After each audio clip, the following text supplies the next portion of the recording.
Okay, it is time to get started here. Let's go, let's go. Hello, hello. Hey there, Lamb. Welcome in, welcome in. Pleasant Monday evening to you. Hope you had a wonderful weekend. Hello, everyone here. Whoa, Flux with the awesome explosion of emotes here. What an entrance, Flux. Flux, welcome in. Everyone here, pleasant Monday evening. Hope you guys had a wonderful weekend. Hope your weekends weren't too tough, I guess. I mean, I guess for me, really, like summer has officially started, and we just still got more games to play. Thank you for the 100 bits there, Flux. Thank you, thank you, thank you. So kind of you, so generous of you. Thank you, thank you. Still got more Final Fantasy III here to play, folks. We've penciled in. Originally, the plan was just to have one more week, and this would be the final week of Final Fantasy III. Final week of Final Fantasy III. Come on, you know, in the Final Fantasy universe, nothing is really final. Well, before you thought you played the actual Final Fantasy, there's going to be another one after it, and will hopefully remain that way forever and ever and ever. And I'd like to also say the same thing about Dragon Quest. I sure do love my Dragon Quest. Anyway, Final Fantasy III. And hello, everyone. Alright. We have grinding to do. We're getting destroyed by those dividing enemies. What we really need to do here is get our party more powerful. Hey there, Flux. Hello, hello. Yes. I'm thinking our team is fine. I'm just a little bit. I was expecting a lot more power from a Dragoon. So I may end up switching. Actually, well, let's just go work with the Dragoon. Let's go work with our party here without jumping into any conclusions here. And let's see what we can do. All right. So we are going to be grinding inside the ancient ruins, but not going any further than a certain point. We'll collect the Reflect Mail, and then there's going to be a town somewhere within the depths. We're going to with an inn, and we're going to be utilizing that inn, resting up, and then continuing on. We're going to aim for level 31 across everyone here. Level 31. Here we say there's a Une there. There she is. Okay. And she's going to be hanging out here. All right. Okay. We'll collect all of the treasures as we walk along. Actually, no, she can be able to actually. Yeah, we can just. Yeah, that's right. I have to remind myself. I have to remind myself that we have some decent power, at least for these guys here. And Lamb 105. Oh my goodness. I'm looking at that number, and that's like a 3-digit number of streams that you've watched or lurked or whatever consecutively. That is so awesome. Man, that makes me listen to me now and believe me later. Now, I don't know. The 105 made me feel special there, but I mean, but now Backlogic's got my attention there. Yes, indeed, I will. Hey there, Backlogic's, welcome in. Pleasant Monday evening. Hope you had a wonderful weekend, and good to see you here.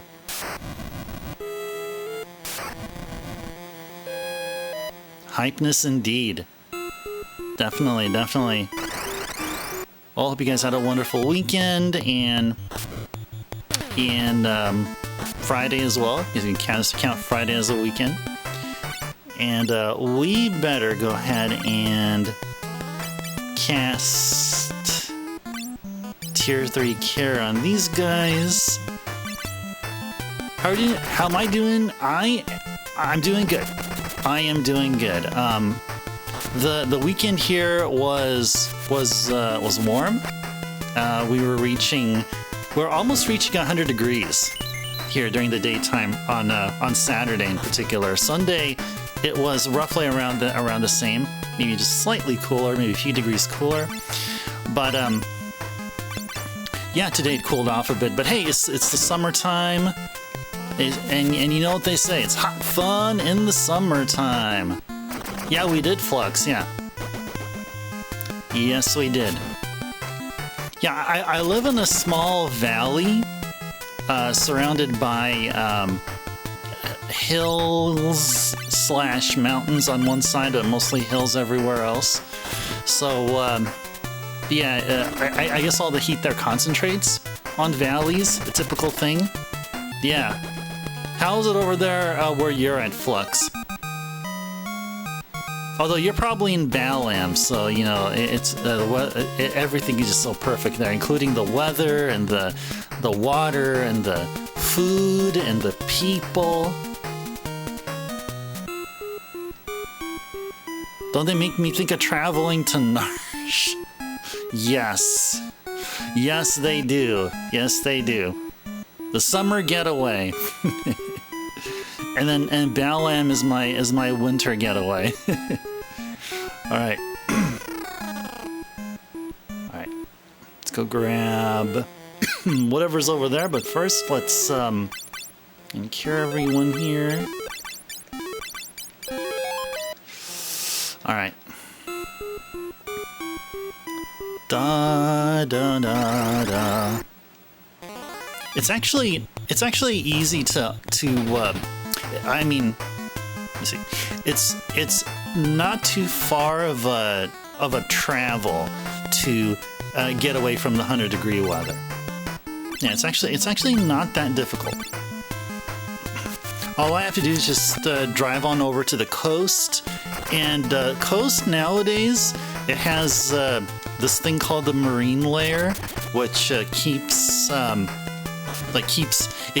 morning fog from burning off as fast as it would be like if you're like more inland. So I was like Friday evening I went over to the coast side, and it was overcast and windy. A vast difference to how the weather was on Friday in the inland areas. And we're talking about, geez, slightly less than an hour drive. Yeah, so you have the reflect mail here. Alright, so that reflect mail is going to go on to this guy here. So he's going to go from 42, I believe it was. And 44. Oh, somebody needs a healing. Somebody needs a healing. There we go. So yeah, we need to have our characters go up at least 3 levels. At least 3 levels here. Need everyone at level 31. Maybe we'll go for level 32, because 32 is a really nice even number. Hey there, Dark. Welcome in, welcome in. Can I read Japanese? Yeah, I mean, I'm not fluent or anything, but I know enough to get by. Because we named our characters based off of the names given in the DS remake. But yeah, I mean, I could read the names I gave them. So from top to bottom is Lunessa, Refia, Ak, and Ingas. Just like how similar to what they were named in the DS version.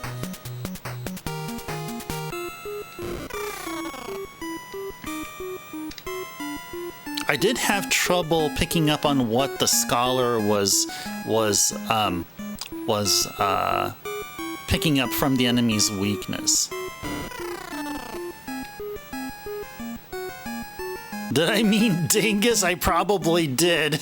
No, that's probably what you meant.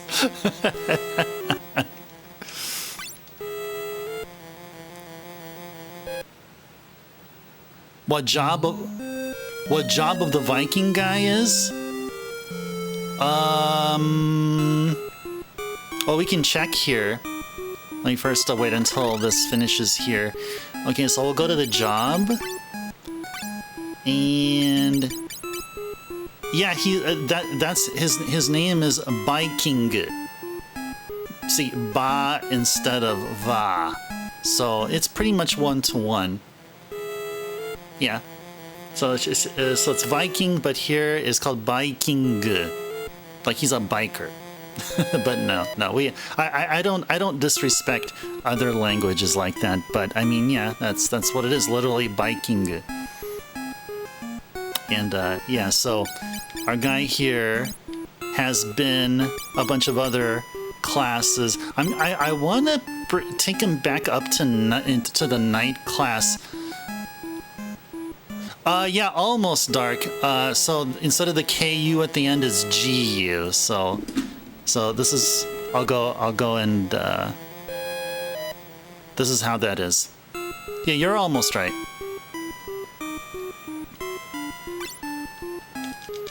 Well, we'll stick with our team here. Oh, you're welcome, Dark. You're welcome. Okay, let's just go grind it out here.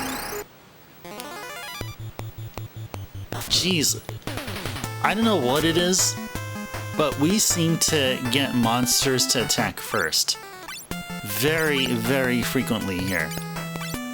Like, really frequently.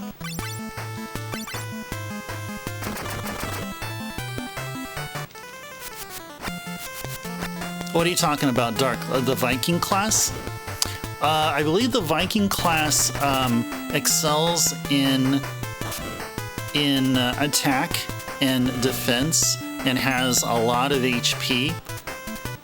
Yeah, that's what I'm talking about. Yeah, so the Viking or Viking is excels at HP, has highest HP out of all classes, has the highest attack and highest defense, but has the lowest agility. So the Viking will always act last. But the Viking or Viking has a special skill called Provoke, so that enemy attacks are focused to him and instead of your other characters. Yeah, oh yeah, I guess it doesn't really... I mean, you expect the Viking to be, I guess, only a character that would be an active party member when you're on a ship or something, but no. No, all these jobs which are available, you use them anywhere. Is he a viable endgame, Dark? You know, from what I've been researching, yes, he is. I can tell you that for the DS remake. As far as on this OG version, I'm not sure. My assumption is probably it's the same.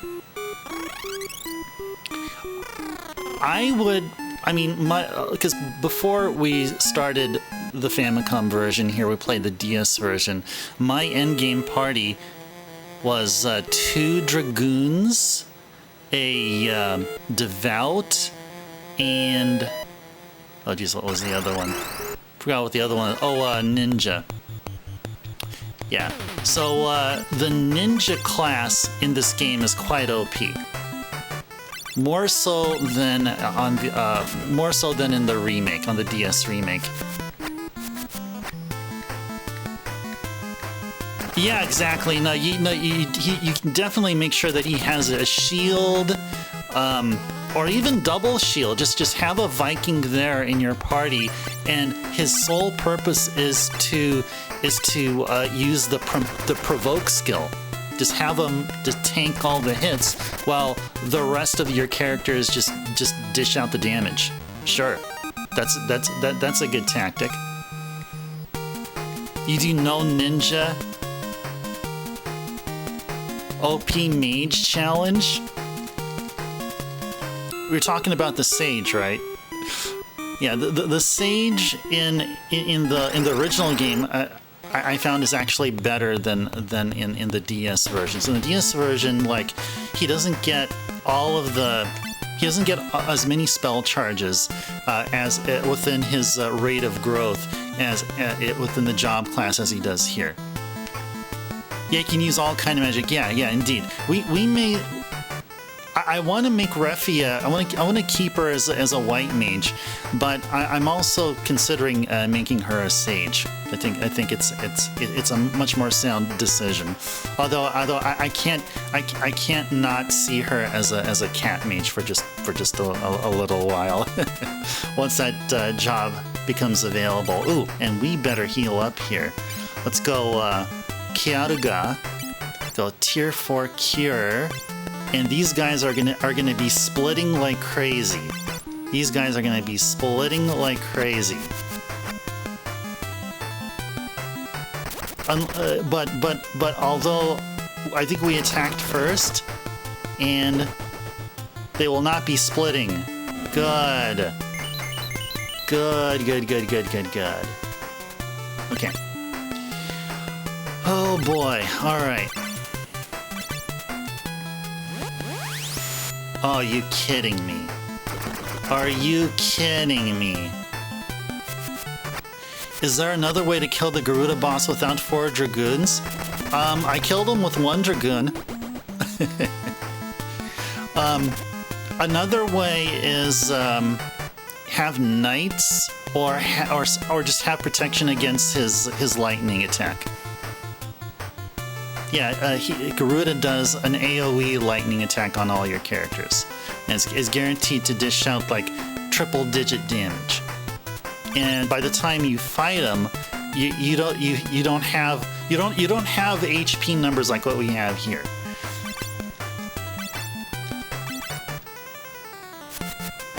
Yeah, I beat him with 1 Dragoon. I got into the party with pretty much this. I think it was pretty much this.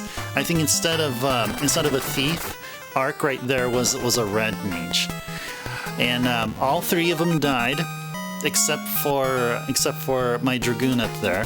Kept using the jump attack over and over, and the second attempt on Garuda, we beat him. The first time through, he slaughtered us. The jump command just didn't proc before the Garuda attack. How about no Dragoon? Actually, I don't know.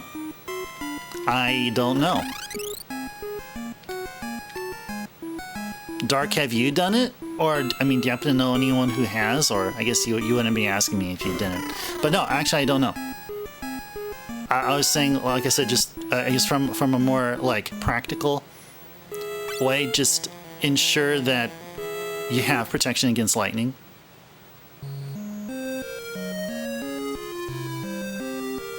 But yeah, I don't know. I want to say yes. I want to say anything is possible. It's not like you necessarily have to be a certain class. Although you gotta turn yourself into a toad a few times. You gotta minimize yourself a few times.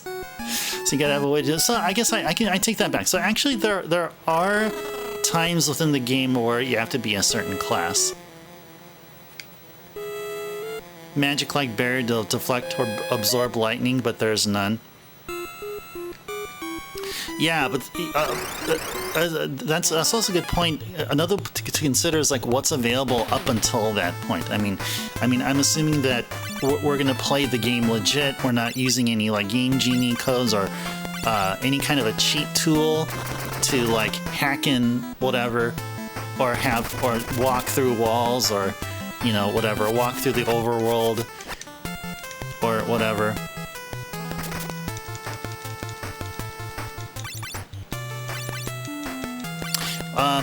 I would say, let's see, is there a magic-like barrier? I don't think so by that time. I think you get the protect spell, but I'm not sure. Actually, I don't use the protect spell, so maybe protect can probably absorb some of the damage, though I really doubt it. I always attribute protect to reducing physical damage only. Only damage from melee attacks. Jeez, these dragon zombies are like, hey, they're like so playful. They want to attack first. Anyway, these guys are undead, so cure spells for the win. Cure spells for the win.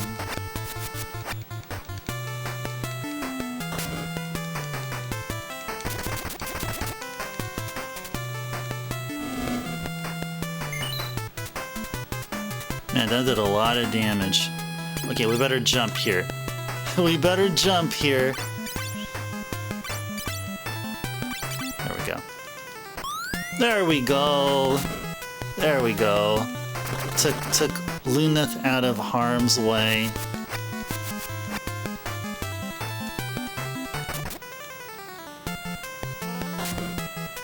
Sure. Yeah, let's just go ahead and cast Tier 3 Cure AoE on everyone here. And Luneth should make his appearance very soon. There we go.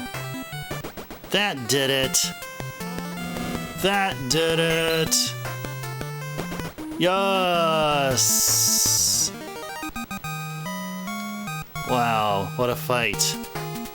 Look at all that experience we get, guys. In a way, it's kind of worth it, though. I mean, it's kind of crazy how much we're damage we're taking. But let's see. Cool. Okay, so everyone's at level 29. Okay, good stuff. Keep on at it.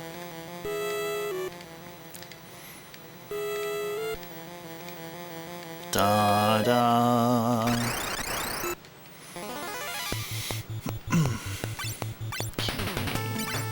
And Kyaruda. And here, and here.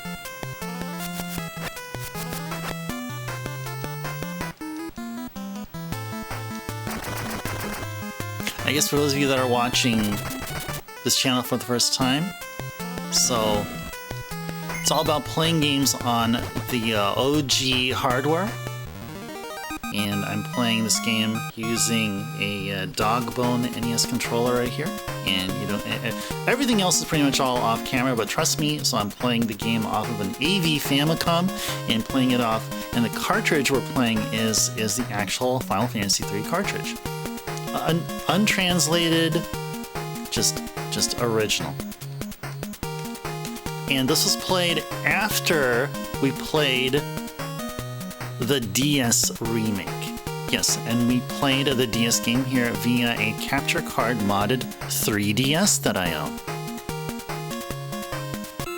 There we go. You're not in Balam anymore, Flux? Oh gosh. Decided Balam is your brother's house in Berkeley Heights, New Jersey?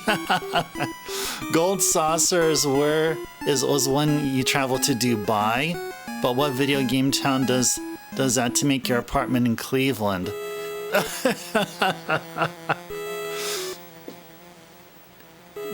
Flux, we have many towns and villages and cities to see. Many games to play and enjoy scenery. So I'm sure that question of yours will be answered. You play on a red and white Famicom? Okay, so you got the OG Famicom. You got the OG Famicom. Okay, okay, which works out well. So it's also a top loader. It's like, I guess you call it maybe one of the first revisions. I have that same Famicom as well, but it's connected to a Famicom disk system, and we do enjoy some Famicom disk system games or FDS games here. And okay, I think we're good here. The second controller makes weird noise because it has a mic on it. Oh, even when you turn off the mic, does it still make noise? Does does it make something like staticky noise?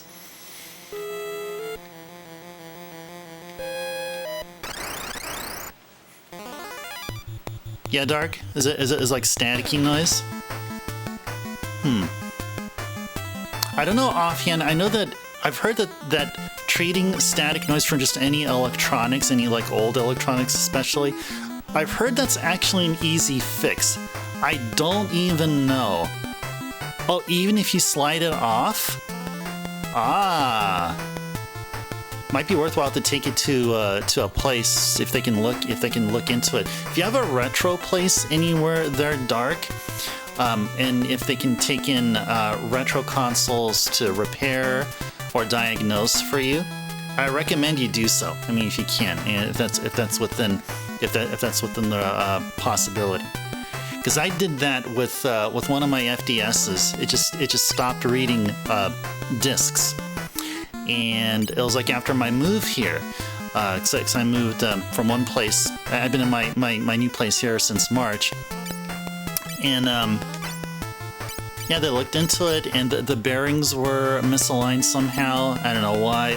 Supposedly it's because maybe just the moving, and just if I don't keep the FDS like upright, it like can easily get like off kilter. You think it's the issue with the Famicom? Your friend abused the second controller? Ah, I see. Darn. Well, I'm. They shouldn't put a mic in the controller at all. Well, they were going for innovation, I guess. I mean, like the mic is very critical in playing Zelda 1. I have the FDS version of Zelda 1, and that mic is required to destroy the Pole's voice. So, unlike the NES version that we got, the cart version, in the FDS version, you have to blow on the mic or shout on the mic or something. And what happens is that on that one screen in some dungeon where there's all these Pole's voice, they just vanish. So I guess they were going for some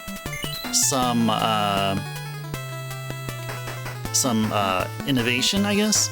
And you know that it took what, a couple of decades until we got the Nintendo Wii, which had the mic built in and all that stuff. Oh, also, I think the DS had a mic built in. I think maybe we got it. I think we got it sooner from the DS. I think the DS reintroduced the mic. I think. Although it could be either the DS or the 3DS.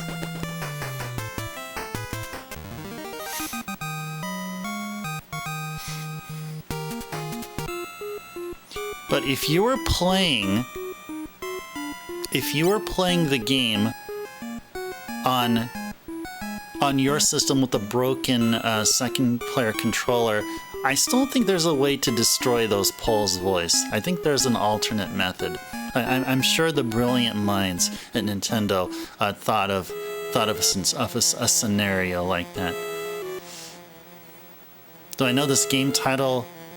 Play a knight in blue, can switch to female knight in pink. I don't know actually. I didn't. Are we talking about an Onion Knight when we start the game off as Onion Knights? The Onion Knight job class is the only class here where each character has their own palette.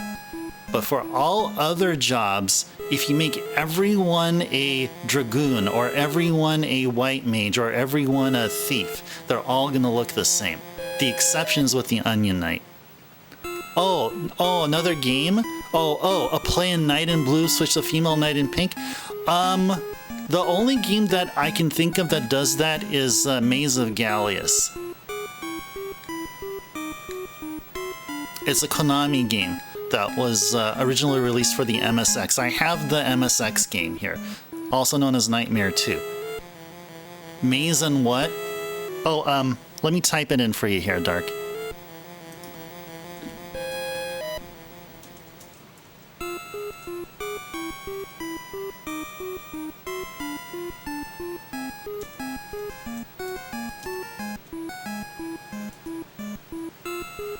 Yeah, it's actually the sequel to Nightmare. So Nightmare has 3 games. Each game is a completely different genre. Nightmare 1 is a top-down shmup. Nightmare 2 is a 2D platformer, like how you described. You play as Papillon, and the other one is, I think, Aphrodite, I think. And Nightmare 3 is also called Shalom. I'm not very familiar with it, but it's an RPG. Okay, let's go heal up here.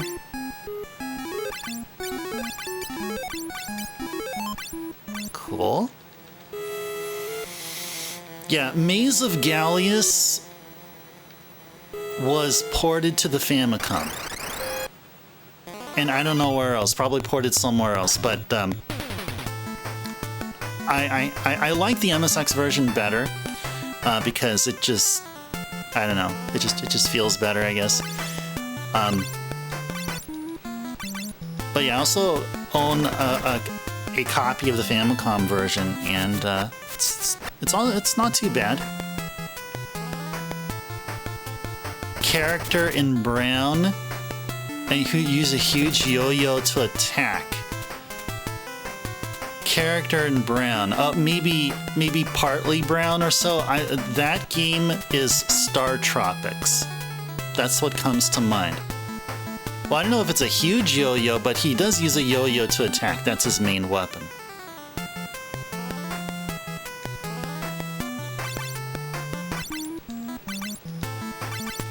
Yeah, without the H. Yeah, so let me go spell that out for you. Oh, there we go. I don't know if that's what you're talking about, but the way you're describing it, that's what's coming to mind here. Let's just quickly heal up here.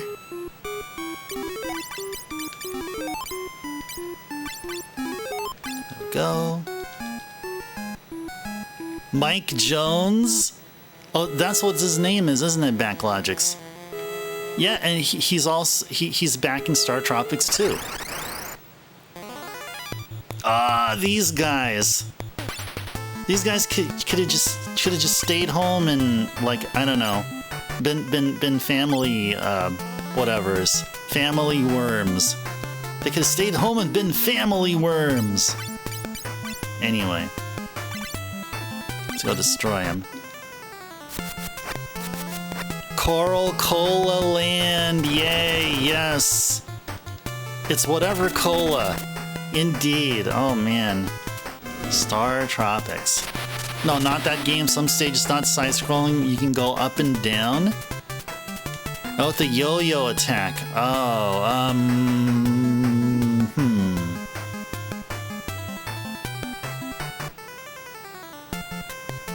Oh, okay, here's another, okay, is it Rygar, Dark?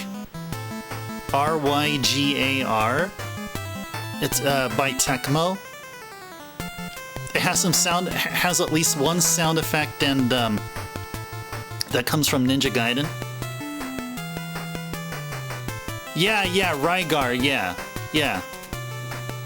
Is that what you're talking about? I think that's probably what you're talking about.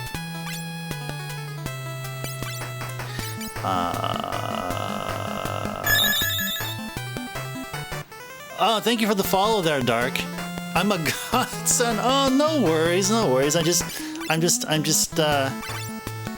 have all this knowledge of video games, so I'm just really happy to help out.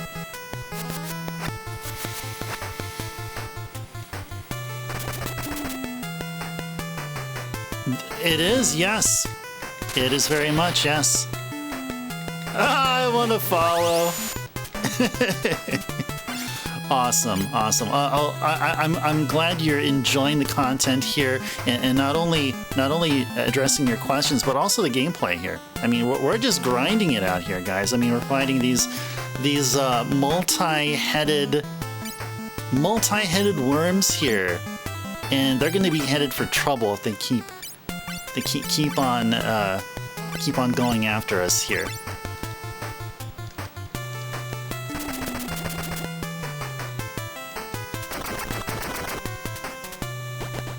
There we go. Da da da da da. Do. Okay.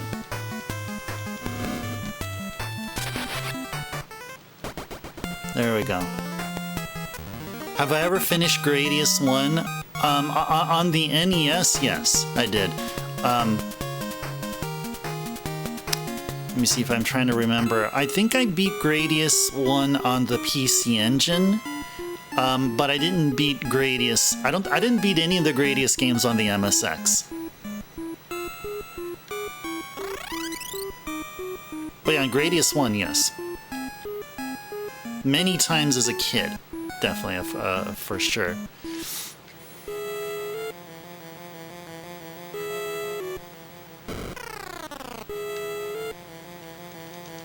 Let's sleep in the inn. Da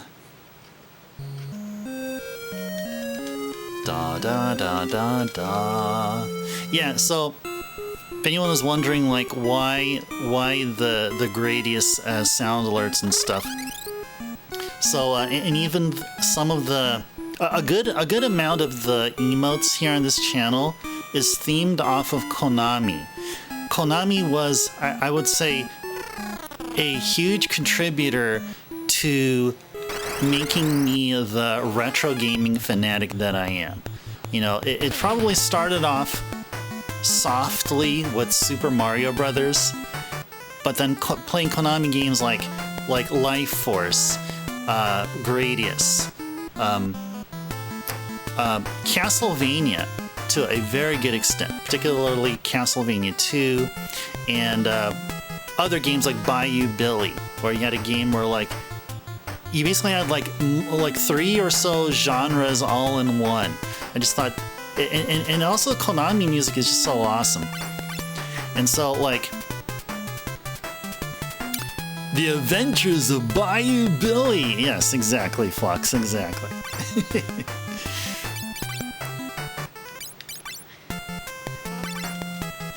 So that would explain why there's a lot of like little Konami things here and there.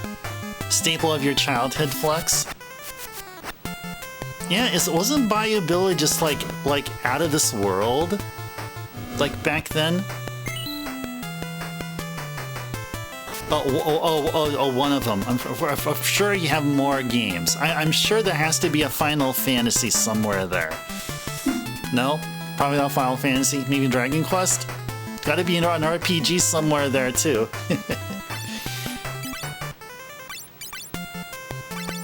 Okay, actually, hold on. Let's go ahead and just do it like how we be usually doing it here. Oh, lots of RPGs. I figured so. I figured so.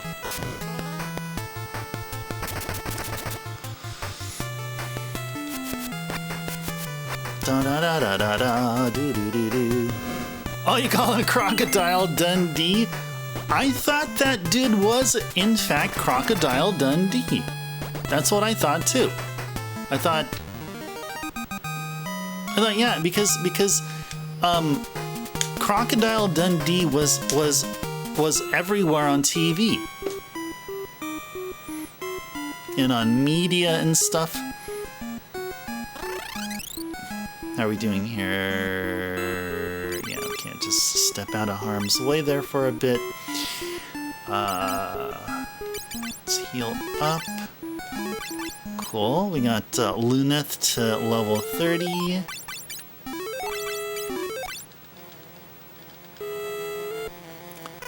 Do you think there's a game we can play as a Kappa?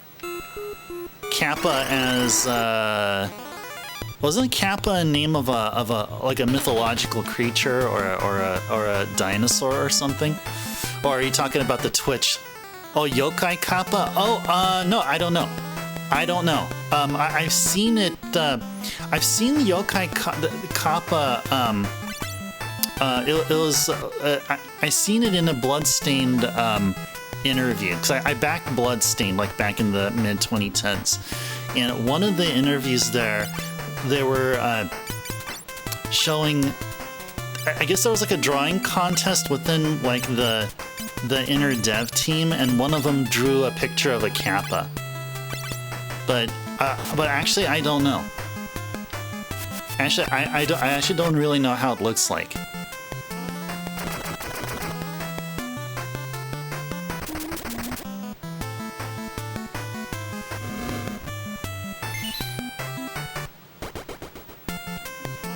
That I don't know. There is a yokai game that was released on the Famicom disk system, and someone got a level up there. Probably Refia. And it was also released on the PC Engine. Yokai Yokai something. Trying to recall what the name of it is. Okay, let's go fight this guy. As we do, let me go take a look at my list here and try to answer your question here. Okay. What was the name of that yokai game? Yokai Yashiki. On the FDS is a game called Yokai Yashiki. And on the PC Engine, I believe that's a Namco game called Yokai Dochuki. And why I'm able to give you those give you those names, because I was looking at my retro game wish list, and those are games I haven't purchased just yet, but hopefully at some time I will. And a whole bunch of people leveled up. Everyone's at level 30. You only played Gegege no Kitaro? Ooh, no. How is that game? Oh, what is that? Tell me, like, briefly describe what the game is about. I am not familiar with that game.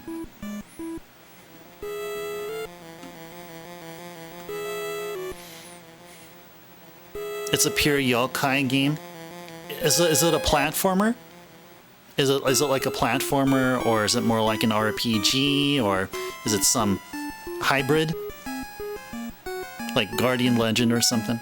Or Gardic? Shooting his own hair? Somehow I feel like I've seen this game before. Or I've seen that gameplay manifested in some other way, some other game. Yeah, I don't know. Or maybe not. Platformer action. Yeah, that I must have seen this game because in my brain I'm like trying to pick up screens I've seen on, I don't know, YouTube or whatnot. Looks like I've seen this game before. Kearida. Alright.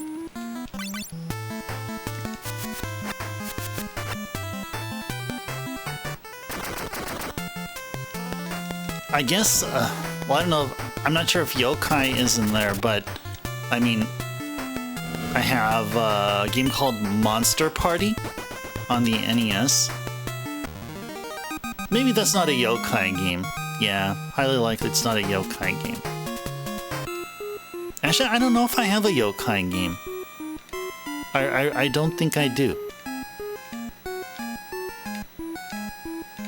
Wouldn't hurt to add a yokai game in my collection. Probably get the PC Engine game. Now, I say PC Engine, and you're probably thinking, okay, I'm from the States. I'm from the United States. Why am I not calling it a TurboGrafx 16? Well, I didn't grow up with a TurboGrafx 16. I was an NES kid, played the SNES. I also had a Genesis for a while as well, also known as Mega Drive. But yeah, the TurboGrafx 16 just evaded me until I became an adult, looked into the video games, and I thought, okay, hey, they have some good games for the TurboGrafx 16. So then I was looking at the catalog and I'm thinking, okay, around the same time also I was beginning or realizing my interest in Japanese. So then I thought, you know what? There's far more games on the Japan side than it is on the North America side. So I thought, okay, instead of looking towards purchasing a TurboGrafx 16, I should instead get a PC Engine Duo. So the thing about the PC Engine is that the cards or the turbo chips, you can only play them on the TurboGrafx 16. Cue cards, you can only play them on a PC Engine. However, CD-based games are region-free. So I'm thinking PC Engine Duo over the Turbo Duo. PC Engine Duo will give me basically the best of both worlds. And then along the way, I also picked up a Super Graphics, and and yeah, it's just and I guess that's where my fascination for the PC Engine peaked at some point, even before I got the Super Graphics. Why aren't they going bye-bye? There we go. So anyway, where I was going with that is that we're talking about yokai games. So yeah, I between those two that I mentioned, I would probably get the PC Engine game. Probably get the PC Engine game first, and eventually get the FDS game.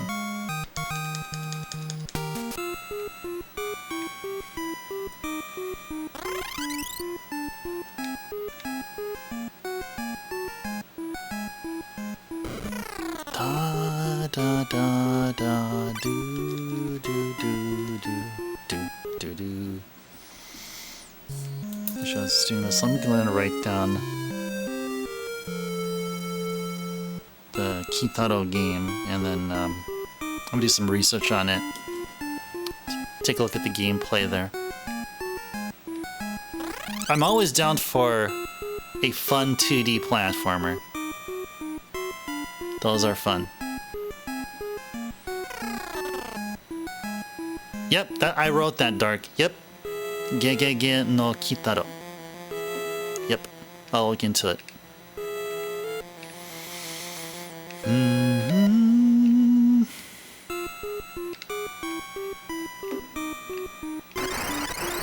Okay. Ah, those dividing enemies, and they back attacked us. Well, that's bad. That is bad. Yeah, and I think we cannot switch back now, can we? No, we can't. Okay, sure, alright. Let's go arrow gun, everyone, and let's just hope for the best. You figure out how to install BIOS and plugin on a PS1 emulator. Your PS1 broke! Oh no! Oh noes. Yeah, I used to be like heavy on emulation like way back when, and that sounds like you're describing the initial setup for PC. Oh gosh, what was it? PCSX, I think it's called, or PCSXE. I think that's what it was called. You bought a cheap PS1 that just looked kind of fell off, or is kind of off, Oh darn, man. Yeah, those PS1s back in the day, I mean, they can withstand some abuse. But I guess not the one you got, unfortunately.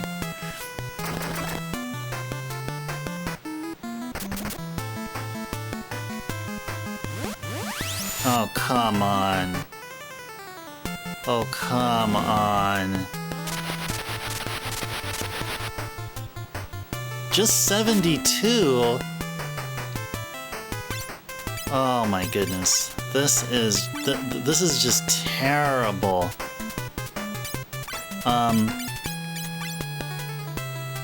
Yeah, we really need some healing here. So yeah, let's go ahead and do this. Let's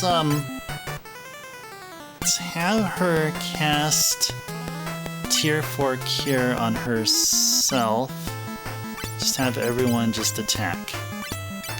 Attack the same guy there. So the same friend, or the one that abused your second player controller on the Famicom, opened the disc and forgot to close.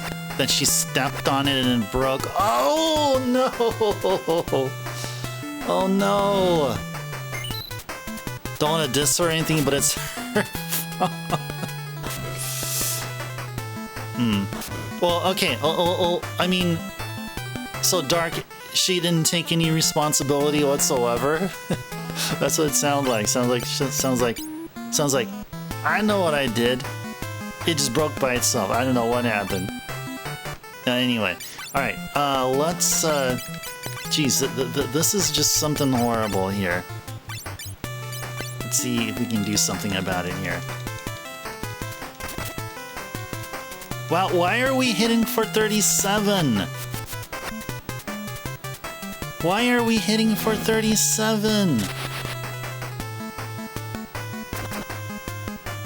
Why are we hitting for such a puny amount?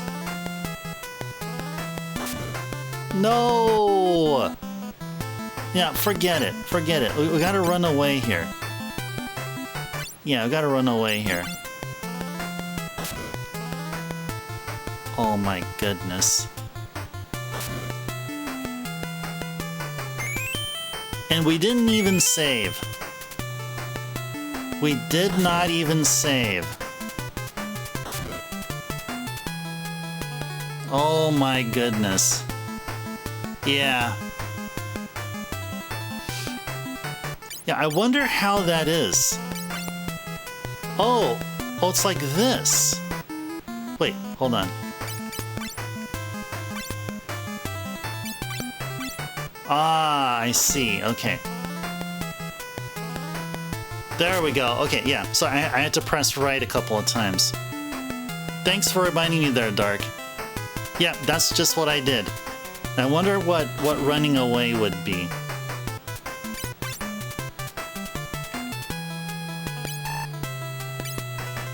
What would running... I don't see running away here. So, Bogyo is not running away. Oh my gosh. Yeah, I think we're toast here. I think we're toast here. Cause we're not dealing enough damage against them. We're not dealing enough damage against them. Chug the high potion and fight. Alright, sounds like a plan. Sounds like a plan. Alright, where is the high potion? Here it is. And let's go right here. There we go.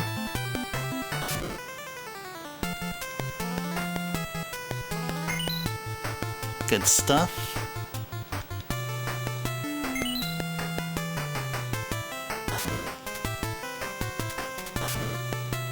Yeah, thanks Dark for letting me know like how to change positions, because I was struggling to figure out what it is that I was supposed to do here.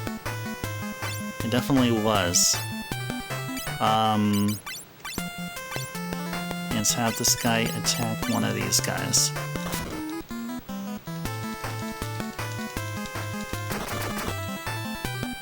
There we go. Okay.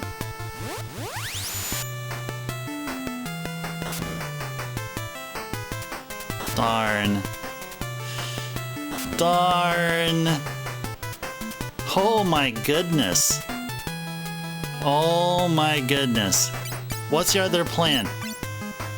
Just start over? Heal or actually revive one of them? Phoenix down them as decoys. Okay, okay. Sounds like a plan. I got 5 of them here.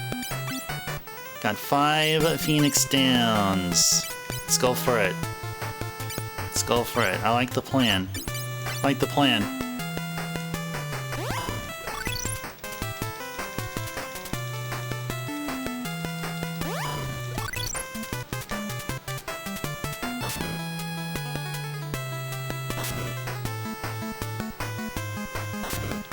I see what was going on because the game still thinks that the white mage and thief are dead.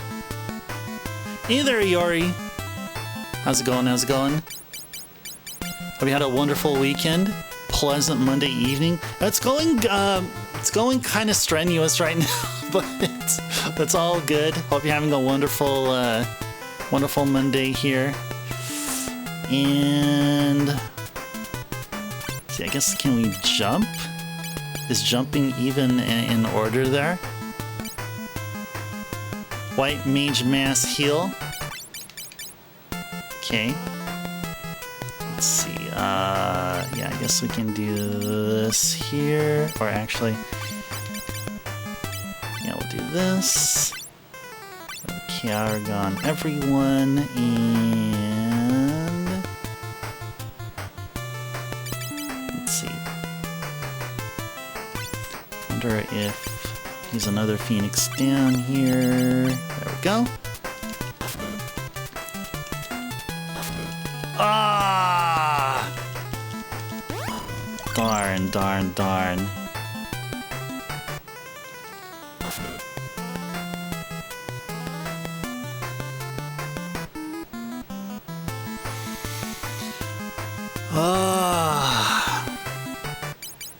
Anyway, let's just try to run away here.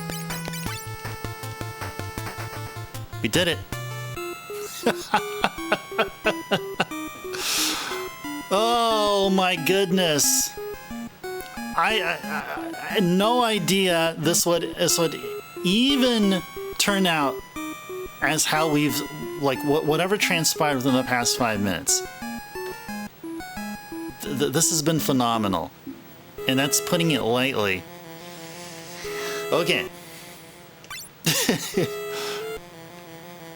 Yeah, Dark, what was going on with Thief? I mean, if... He tried to run, but I don't know, like, did he just all of a sudden his defense, like, got reduced to like, nothing, and he just got pummeled so easily? I don't get it. I mean, on a failed run, I guess? I mean, I don't know. But I just gave it a shot, and voila. Okay, where's another Phoenix down? Oh, we got another one here. I'm sure we got another one here. Where is it? Where is it? Where is it? Where is it? Where is it? Where is it? Here it is.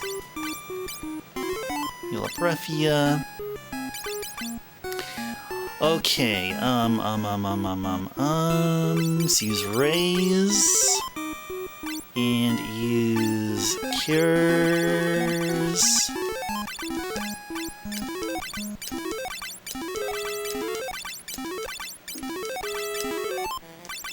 Use all the tier 1 cures. Whoops. Tier 2. And, oh yeah, let's go back here and cast Teleport. There we go. Yes, that's what we're gonna do. That is indeed what we're gonna do right now. Yeah, I gotta save all this work here. We're all at level 30. Oh, you think because there's only 2 players, so Thief succeeds? Oh, okay. So we may be looking into a particular algorithm being used here. Okay. Okay. We somehow I guess that would make sense there. Okay. All right. Well, let's march on back and continue on. Continue on.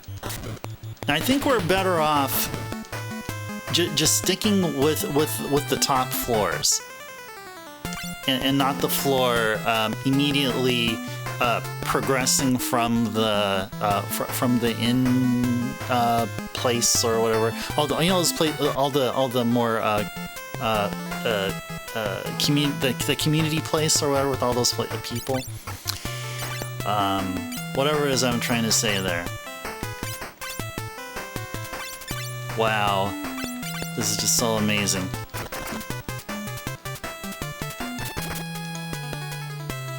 Oh, we gotta move. Oh, we gotta move people, don't we? Yeah, we gotta move. I gotta check everyone's position because I don't think everyone's right. I don't think everyone's in the right position here.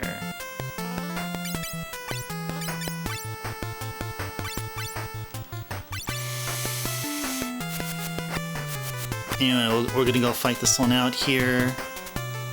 I think everyone's in the back row here.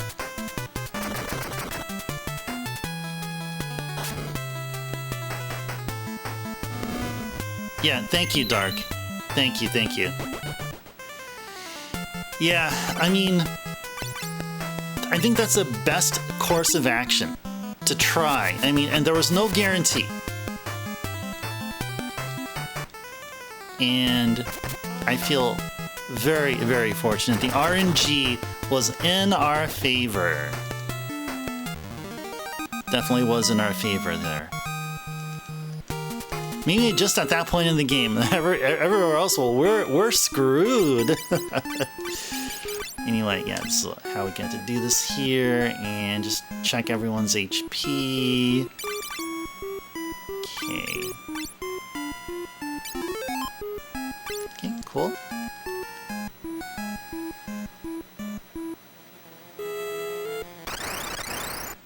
Alrighties. This one I think we can just melee attack.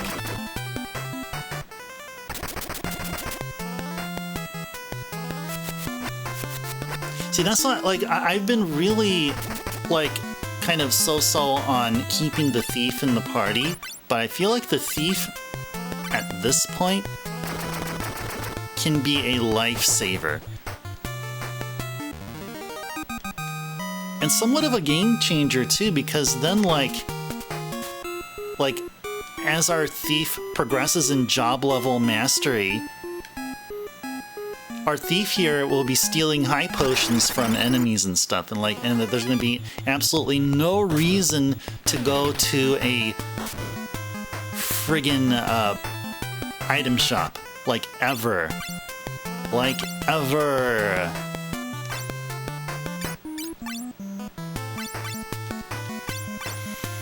Da da da da da da. Yeah, I'm just gonna write it out. Just writing it out here. And this should damage the top dragon zombie by quite a lot. Cool. Alright, so then we'll do this. We'll just have everyone except for Refia focus on the bottom dragon. There we go. Have I played FF2 20th Anniversary Edition? No. I did not. Is that,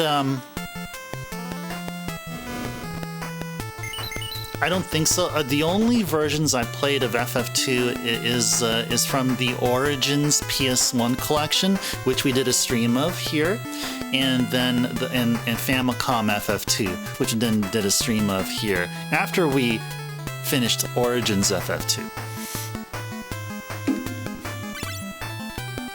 I do own a couple of remakes of FF2 that never got a chance to play as of yet.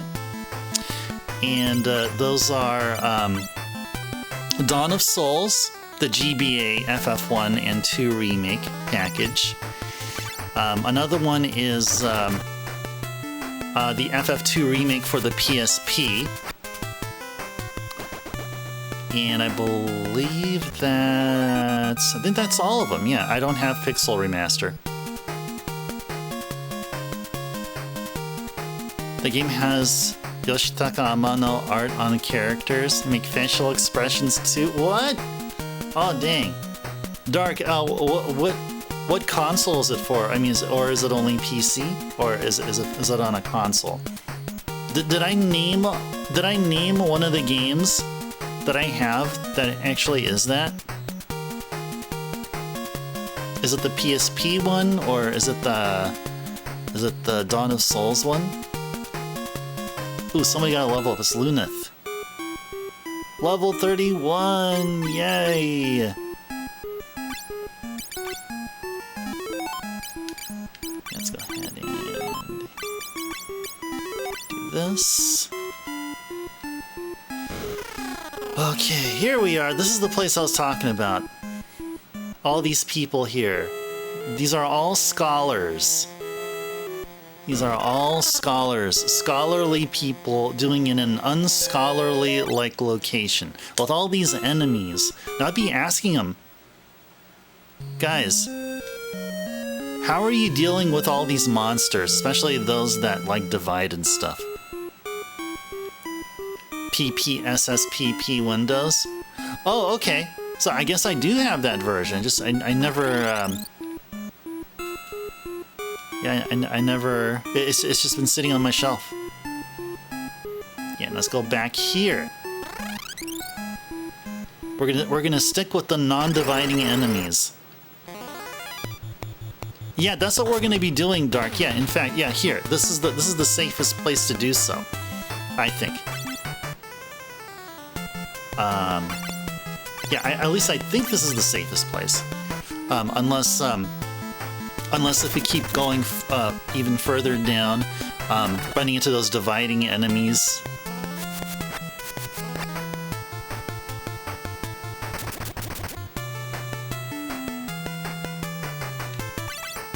Man. But I gotta say, a big thank you to you, Dark, for letting me in on how to switch character positions during battle, because to me, like in the later Final Fantasy games, you had a command selection in the command window to change to front or back or whatever, row or something. Yeah, but here it's a bit more I guess more implicit, I guess would be the right word. Kind of hidden.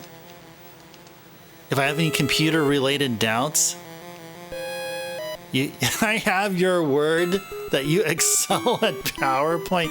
Nice. Oh no, I don't have doubts. I mean, it's just my whole thing here is, and even in IRL, it's all about playing on console. Like the game the modern game I'm playing now, and I only play like one at a time nowadays. I used to like handle like 2 or 3 at a time, but my main game has been Tears of the Kingdom on the Nintendo Switch. Of course, only on Nintendo Switch, unless they port it to the Switch 2 or something. But yeah. Hello. Hey there, Captain. Welcome in, welcome in. Pleasant Monday evening to you. Good to see you here. Hope you had a wonderful weekend. Man, we were hanging on by a thread there, like about 10-ish minutes ago. Fighting against them dividing enemies. Those are something else. Yeah, good to see you here. Yeah, so that takes me back to like right after I graduated high school. I had no idea what I wanted to do, and so didn't know what college to go to, what to study. So then I thought, maybe I'll go to a vocational school. Maybe I'll go to like a business college. So that's what I did. I went to a business college, and I remember taking classes in Word and Excel and PowerPoint. And I think I took one small class, or like a very short class in, at the time, Access, Microsoft Access. And yeah, it is. Yeah, right there. Yeah, I picked up the OLED one. I actually also have the original OG one with the blue and red, which I picked up like, I think it was like 2018-ish or something like that, around the time. Not too long after it came out. I played Breath of the Wild on it. I played Mario Odyssey. Played a little bit of Mario Kart 8 Deluxe on there. But I can pass up OLED. I mean, I love the Vita based on the fact that it was an OLED screen, and even at the time, it looked phenomenal compared to what was available back in the day. But yeah, it is. I also have the controller as well. The controller is also Tears of the Kingdom, the special one here, and I think you guys can see it. I think that the light from the camera is showing it off here. Yep. Huge Zelda fan. I mean, despite a game not living up to my expectations, but I still consider myself a big Zelda fan. I'd be down for any kind of Zelda game. What? Your neighbor borrowed it and never returned. Dark, you have a friend who broke your Famicom controller, broke your PS1, and you have a neighbor that you kindly let borrow a Switch, a special edition. They never returned it. Oh my goodness, Dark. Almost 2 years? So is she erroneously claiming that that's her system? You gotta let her know, man.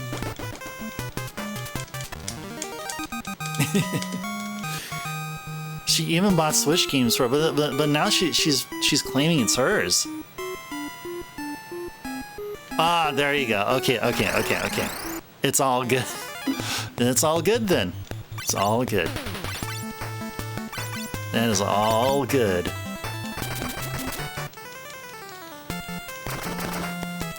Animal Crossing Switch Edition.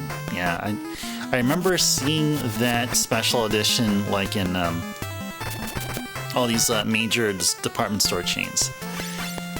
Yep. And especially Best Buy. In fact, that's where I got my Tears edition Switch. It was from Best Buy. Trying to recall like where. Yeah, I think it was when I moved from Oregon back to California here. Yeah, so I lived in the Pacific Northwest for about 1.5 years for a job there, and then I had to change jobs, and I moved back to California. So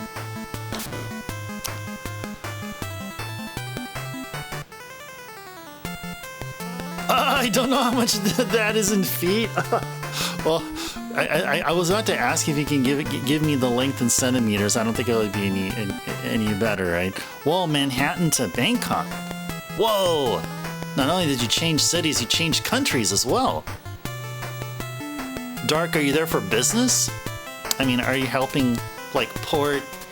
Are you helping to port Destiny for Sony over in Thailand, or not like you have to like get more into it, but yeah, Manhattan. So were you like, oh, you just babysit someone in Bangkok?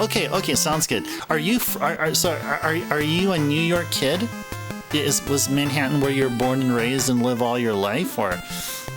It would be cool. It's cool if you did, because like I visited New York back in August of 2005. Oh, Rye, New York. Oh, okay.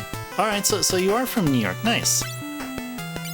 Yeah, see, I was actually born in the Bay Area, in the San Francisco Bay Area, where I currently live in. I don't live in the same city, but I'm sort of back to my starting point.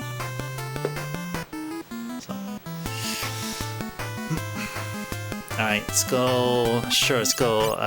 Go AOE Tier 4 Cure on both of them there, and I hope this should do it. Your dad retired and gave you his brownstone in Manhattan because you work there. Oh, that's nice of your dad. That is totally cool. That is totally cool.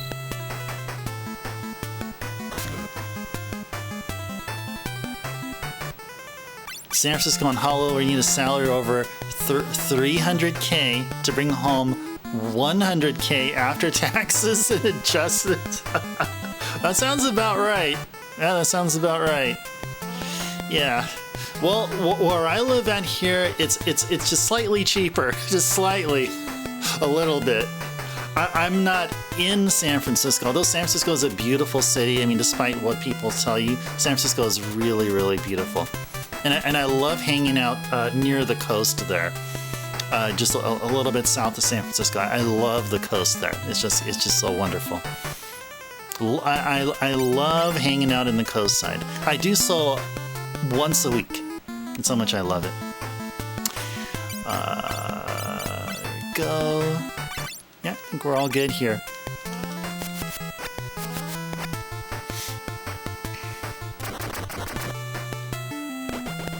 I heard Boston is up there too. Maybe not as high, but definitely much more higher cost of living than say Los Angeles, which is so weird. I would have thought Los Angeles would have had as high of a cost of living than say here in the Bay Area.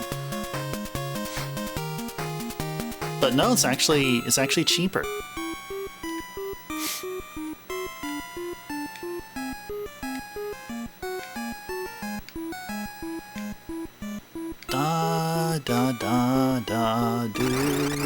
Do.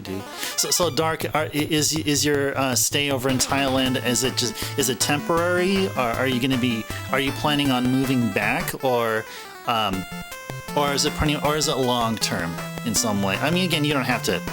You feel free to ignore my questions though. But since we're talking about that, yeah.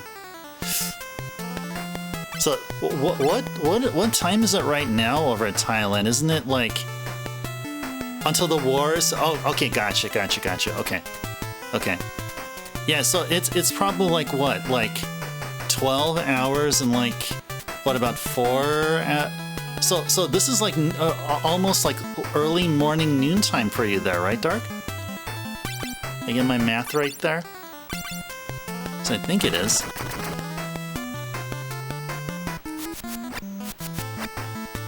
Oh, 10:23. Okay, very good. Okay, cool. You babysit a high school friend from St. Petersburg and she fled Russia. Oh, okay. All right. Well, take care of her. Make sure just look out for her and just do what you gotta do, man. Okay, I feel like we seriously need to heal up here. Okay, so then Thailand is 12 plus 2. Okay, so 12-hour time difference and an offset of 2. In Japan, it would be 12 plus 4 or 12 plus 5. I guess depending on whether or not we here observe daylight savings time or whatever. She was an exchange student. We sat next to each other, grades 11 and 12 in the States, and she went back to St. Petersburg to study nursing. Oh, Japan is 12. Okay, so it's 12 plus 4. Okay, good. Thank you. Okay, so it's 12 plus 4. I mean, compared to my current time here. Oh, hold on. You know what I forgot? I forgot to do something. Did somebody redeem something and I totally forgot? Someone redeemed something. We had this link. Flux! I'm so... Flux, I am... Okay, Flux. You redeemed the H2O like, I don't know how long ago, almost an hour ago, and I didn't even... I didn't even.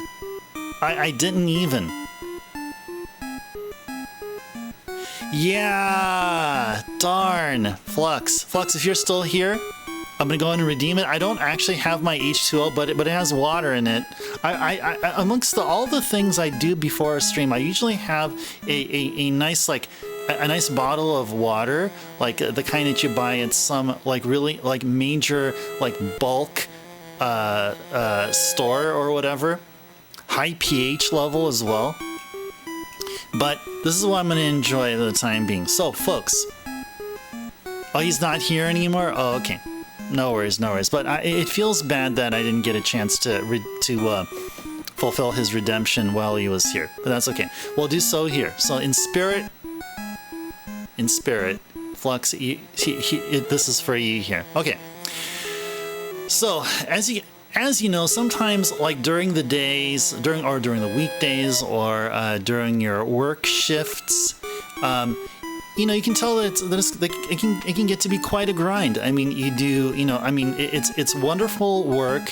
You're contributing to a greater cause, but gotta say, it could be quite menial. Could be monotonous. It could be repetitive, and it's quite a grind. Make sure to keep yourselves hydrated, guys. Grab anything. It could be a bottle of unsweetened iced tea like this one is, or it could be an actual legit bottle of water. Keep yourselves hydrated, guys, and keep at it, because without you guys, we wouldn't have this awesome economy or something. There you go. I had to think of something for the hydration redemption, and there you go. Anyway, when you're in the grind, keep yourself hydrated. Cheers, guys.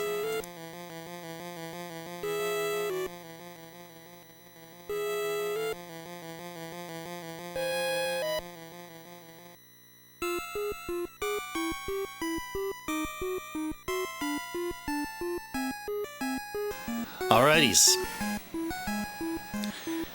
So let me go ahead and mark the H2O redemption is complete. Flux, oh no, though you're probably not here at this point. Well, Flux, thank you for the H2O redemption. Much appreciated. Got carried away with conversation here, so. Your friend said she drank a liter of maple syrup and called it hydrate. Well, technically, if it's true that maple syrup does contain some amount of,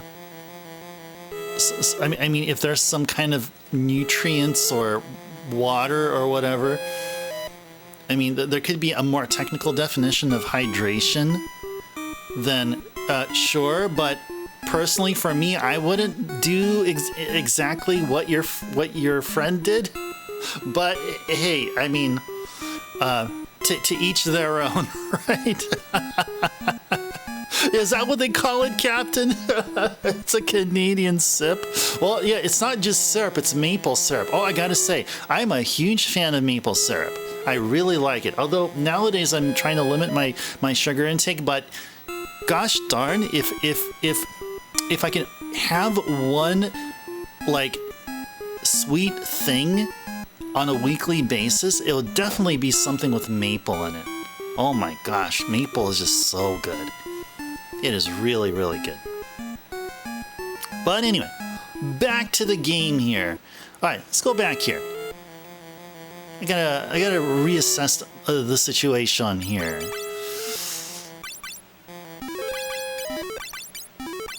And okay. So we should be all good with level 31, but I feel let's go push it up one more. Go push it up one more level.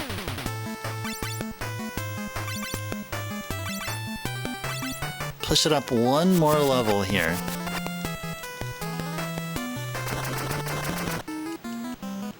Very good. Da da da da.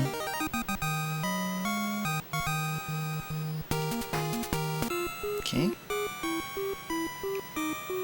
Oh, whoops. Oh yeah, we can change our character here, of course, yeah. On our awesome almighty Dragoon. Up in front. Front and center. The capture audio seems to be okay for you guys. I just turn it down just slightly. Just a little bit. That should be all good here. Yeah, so I've just recently... I mean, since recently, I've been chugging lots of sugar, like sugary drinks, like on a daily basis, and even indulging in very sweet pastries and stuff. And like, I was not feeling good for a while. I mean, not only did I feel it in my body, like the buildup and stuff, but yeah, it was just really tiring me out. So one whole week without or just limiting myself to just maybe like one sugary treat per week, so or for during one whole week's time span, I think I'm good with that. And so far, I've been feeling better. I mean, at this point, I would be probably slightly fatigued. Yeah, slightly fatigued, feeling the feeling of fullness, you know? Oh, hey there, Lamb. Did you miss anything? Oh, did you watch when we were like almost destroyed by those dividing enemies? Yeah, that happened. But other than that, we didn't get a party wipe just yet. Go turbo for ice. Hey there, Jeff. Welcome in, welcome in. A pleasant Monday to you. Hope you had a wonderful weekend. You were driving at the time, Lamb? Yeah. So we had a. I think this is the first time I'm seeing Dark here. They told me about a thing that I was not aware of, and that is you can change your character's row position by either double pressing right or double pressing left. And I did not know that. And I think that helped ensure a greater rate of survivability. And I think RNG was in our way. We tried to run away with the thief a second time, and second time worked. So there you go.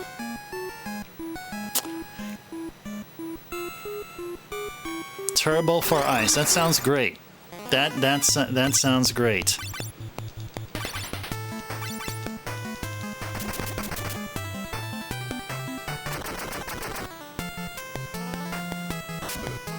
Da da da da da. So all of our characters here are up to level 31.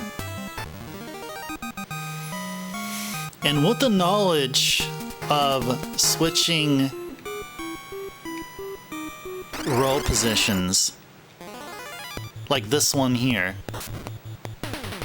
yeah, like this can be really nasty. So if we just, let's see, what are we gonna do? We'll double tap right, double tap left, and then double tap right. So we're gonna waste a turn changing our characters' positions here, which is totally fine.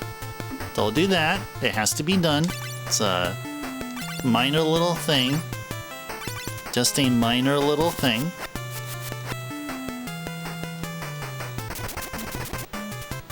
Oh man, you know, I'm reading, Captain, I'm reading your message there.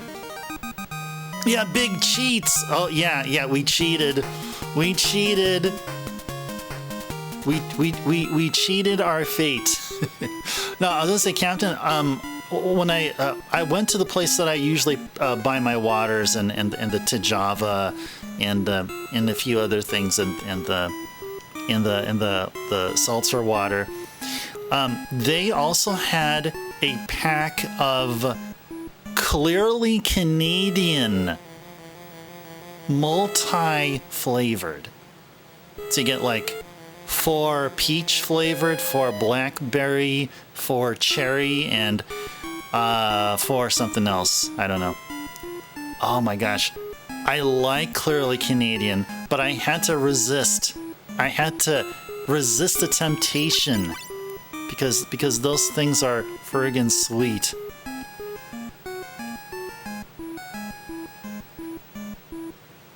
Swapping positions in FF1? I think so, yeah. Just swapping rows. Yeah. Yep. Yeah, just swapping either you're in the front or columns. So not technically row. I think it was a column. Yeah. I guess. I mean, these are both the same. Yeah, so we better switch up. There we go. See, that's what happens when you get back attacked. Not only does the enemy get first turn or first try at you, they also screw up your they also screw up your party orientation here. Like, come on, man. Come on, man. Captain, but you know what I'm talking about, right? You've seen them before, right? Those clearly Canadians? Oh, they taste so good. They taste really good. Oh, they look scary, Jeff? Yes, indeed they do. Or else they wouldn't be called Dragon Zombie, right? That's what they're called. They're called Dragon Zombie. They're as scary as a zombie and as ferocious as a dragon. So then you have something which is ferociously scary, right? Or scarily ferocious? Well, those two are not the same thing, though. So you're doing some window shopping on Amazon and thought of me when you saw these particular books. One of my opinion of yourself thought it'd be great for a book collection. Not sure if they've done every Final Fantasy that seems perfect for enthusiasts. What are they? You haven't seen clearly Canadian in forever. Let me go type that out for Dark here.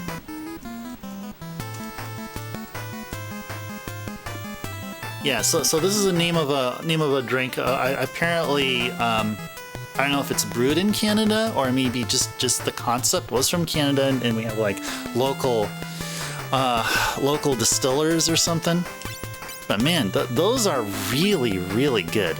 And we're talking circa 90s, where they were so prevalent, and you can find them anywhere, like in any supermarket. But nowadays, you only find clearly Canadians in specialty stores, like maybe Cost Plus or something. But not everywhere else. But yeah, but Captain, they still, even to this day, still have the same design. Their design hasn't changed in like decades. Okay, now we better do this here. Okay, gotta go click on that link Backlogic sent. Usually Backlogic sends me interesting stuff. Whoa, Legend of Final Fantasy X. Oh, I have a similar book, a similar hardcover book, but but the one I have is just a literal strategy guide.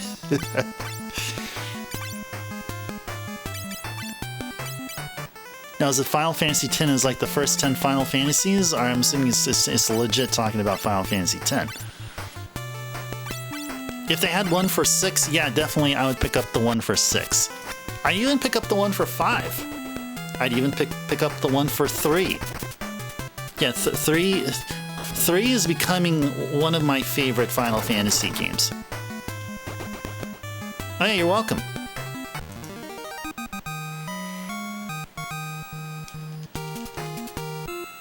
So I don't know who leveled up. Well, everyone's at level 32 now. Should we go for it, guys? Should we go for it? Sure. Sure, I say sure. I say, so let's first stay at an inn and then make our way out. Is poutine and turkey bacon? Oh yeah, poutine. That's I remember reading about it, like some of the uniquenesses of Canada. Turkey bacon. I like maple syrup. Just give me maple, and I'm all good. I'm already a fan of Canada. You know, when I lived up in the Pacific Northwest, I never got a chance to drive north of Seattle and up to Canada, up to Vancouver, British Columbia. I would have loved to at that time. I mean, it was just so convenient. Nowadays, I have to fly up to SeaTac from SFO, get a car rental and stuff, and then actually drive up to the border. Although the thing is, though, I don't have a passport. Can you believe it, guys? I don't have a passport. What the heck? What the heck? Not sure this is a strategy guide. Each book's a deep dive per game. I would be down for it. I'd like. I mean, that would be great entertainment. I mean, looking at another's perspective of the game for sure.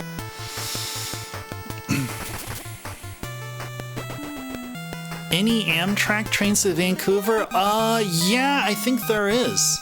Yeah, I think it's called the Coastal Starlight. Yeah, there's a Coastal Starlight. Yeah, yeah. I'm glad you asked that actually, because I used to live in Vancouver, Washington, in Southwest Washington, and then I moved for about a year. I lived there, and then for about half a year I lived near Portland. And yeah, when I was in Vancouver, yeah, there was an Amtrak station right there. But we're talking about Vancouver, Washington, not Vancouver, British Columbia. But yeah, there was a train that actually goes, I don't know if it crosses the border, but it goes pretty darn near the border. Or maybe it's up to Seattle actually. So yeah, maybe not.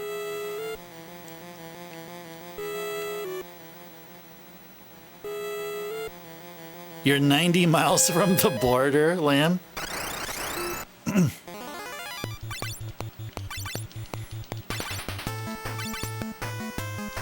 You never went there. Yeah, it'll be a worthwhile thing. I mean, man, yeah, like when I was living in Vancouver, Washington, that's like that'll be like what?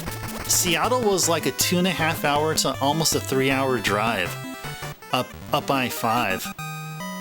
And yeah, I'm nowhere near the border as of yet.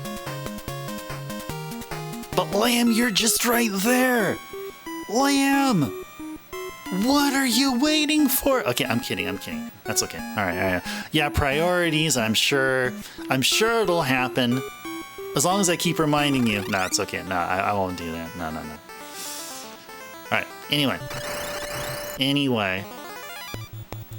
Whoa, what are these? Oh, those are needle monkeys. But they don't look like needle monkeys. They look like kitties with a mohawk of spikes on their backs, striped, with a lizard tail. Don't they look like kitties? Don't look like kitties, kitty cats. Anyway, what I want to do here. Actually, I want to try to make it over to a town. Go there or restock, and then come back here and save, and then make the dive. Yeah, Cheshire Cat on a bad day. Yeah, I mean, yeah. What gives? Why does he have purple colored fur? I mean, what's up with that? What's with the purple colored fur? I guess they dye their hair. I mean, on their good days, they're like cool cats. They're hip. They're against the norm. They're like, yeah, I know we're Cheshire Cats, but hey, we're gonna dye our fur whatever the freaking heck we want. There's nothing you can do about it. That's probably what they say there. Oh, just in an interest of yours. Next time your brother goes to Japan, you may try to go with him. be the only reason to get a passport for you. Yeah, Japan would be. I would be more inclined to go through all this work to get a passport just to go to Japan than get a passport to go to our country friends up north or down south.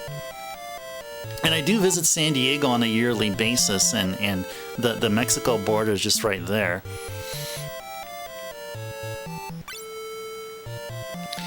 Okay, yeah, we don't have to buy anything here. I think we're all good. We can't buy Phoenix Downs. I don't think there's a shop anywhere in the game where you can buy Phoenix Downs.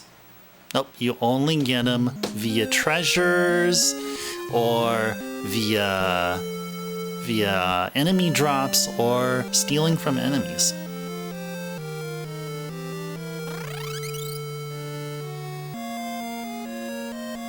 Oh, was not an interest? Oh, gotcha. Oh, how did not become just? I don't know. This time your brother goes to Japan, you may try to go with them, but you only use to get a passport. Gotcha.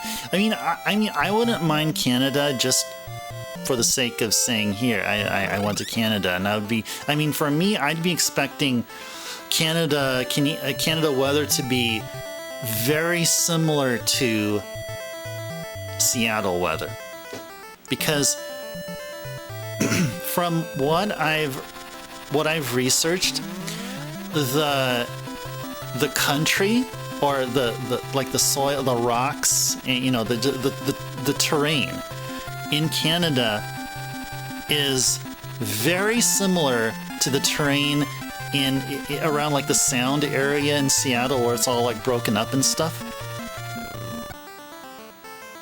So yeah, I mean, really, me going up to British Columbia will be like, oh, okay, I'm going to be seeing more. I'll be seeing and experiencing something of a Seattle, you know, something Seattle-like.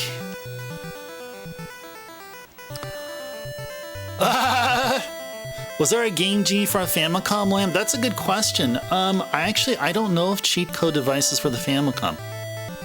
I don't know if they ever existed. They probably did. I just don't know of it.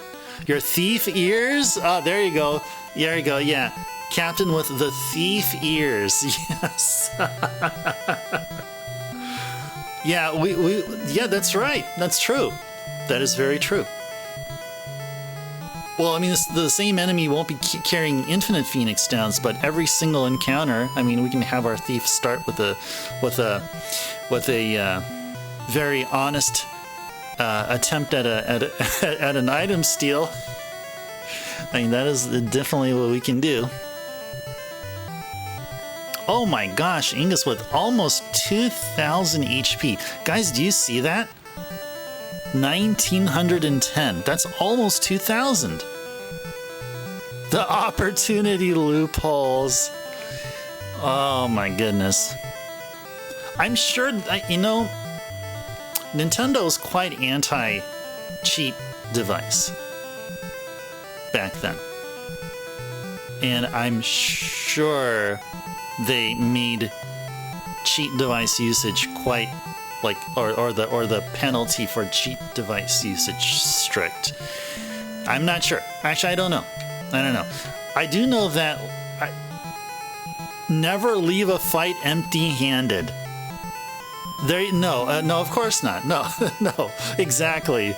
Your thiefly ears do ensure to politely remind us we have a thief in our party, and we should utilize our thief. And as long as, I mean, our thief is also dishing out a good amount of damage. I mean, nothing that our Ingus over there can do, but still good. All right, Cat or Wen. Oh, Wen! Welcome in. I think this is the first time you've made your presence known here. Wen, welcome in. Hope you're having a wonderful Monday evening. Hope you had a wonderful weekend as well. Good to see you here. The Famicom had the game repeater, a device that could replay your game up to the last point you played it. Whoa. That sounds like sci-fi stuff.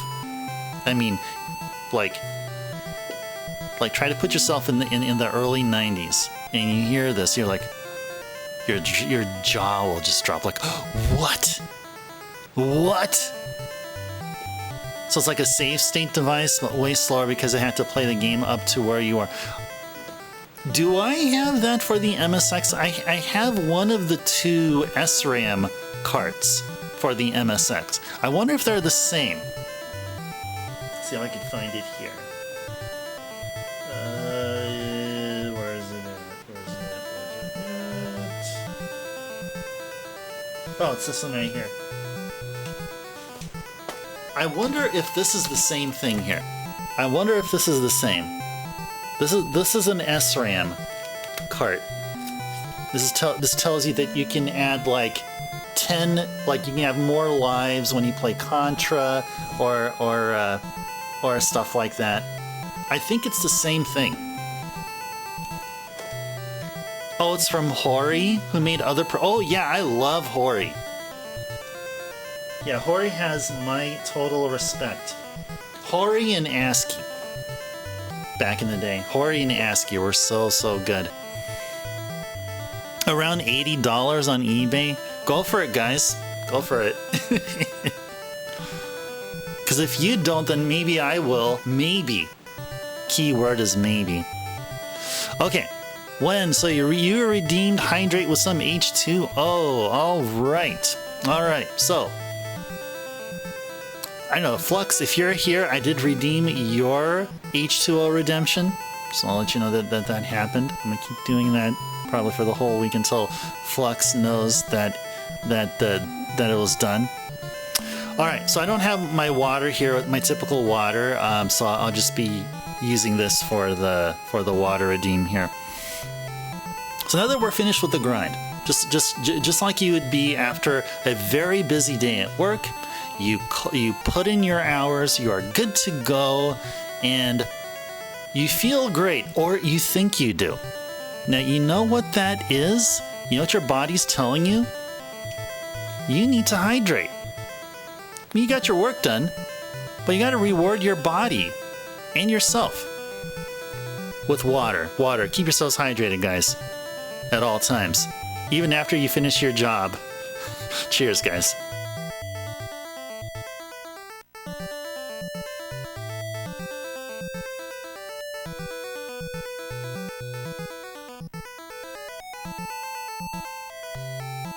Indeed, Backlogics, I've switched to Java instead of Pureleaf because Javas are no sugary iced teas. They're just plain iced teas.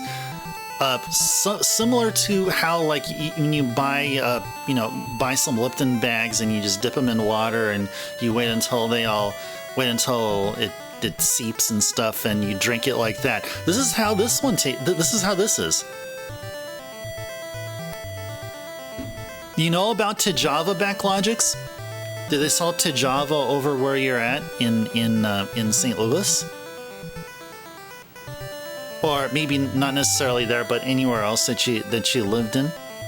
I'm impressed that you seem to know what this is about.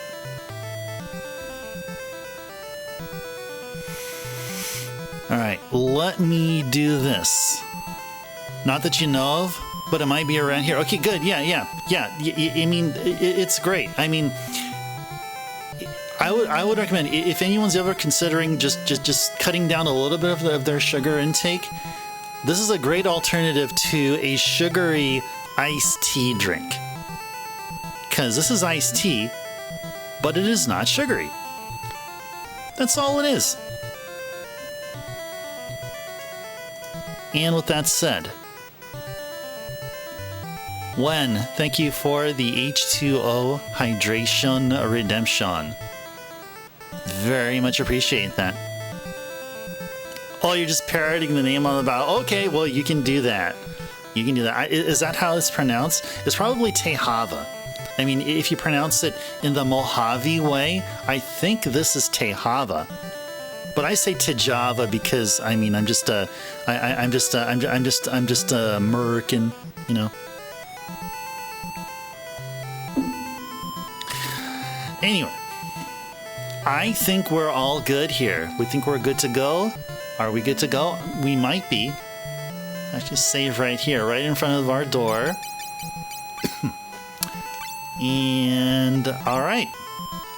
Well, best of luck. Da da da da, run away. We're gonna run away from all the fights. Yeah, so Bogyo, Nigeru, Tonzura, and Bogyo. There we go. Okay. So far, so good. So far, so good.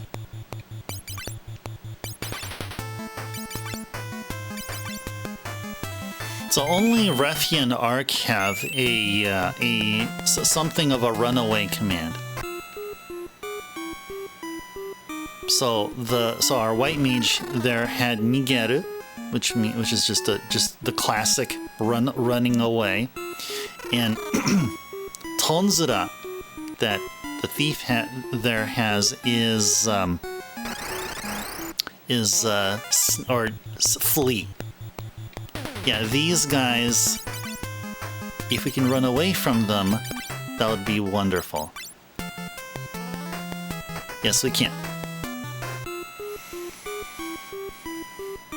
People who use the US Game Genie with their Famicom call it the cheat tower. Oh, can you actually use a US Game Genie on any of the Famicoms?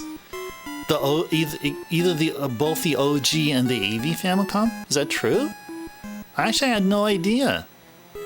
It's brand new to me.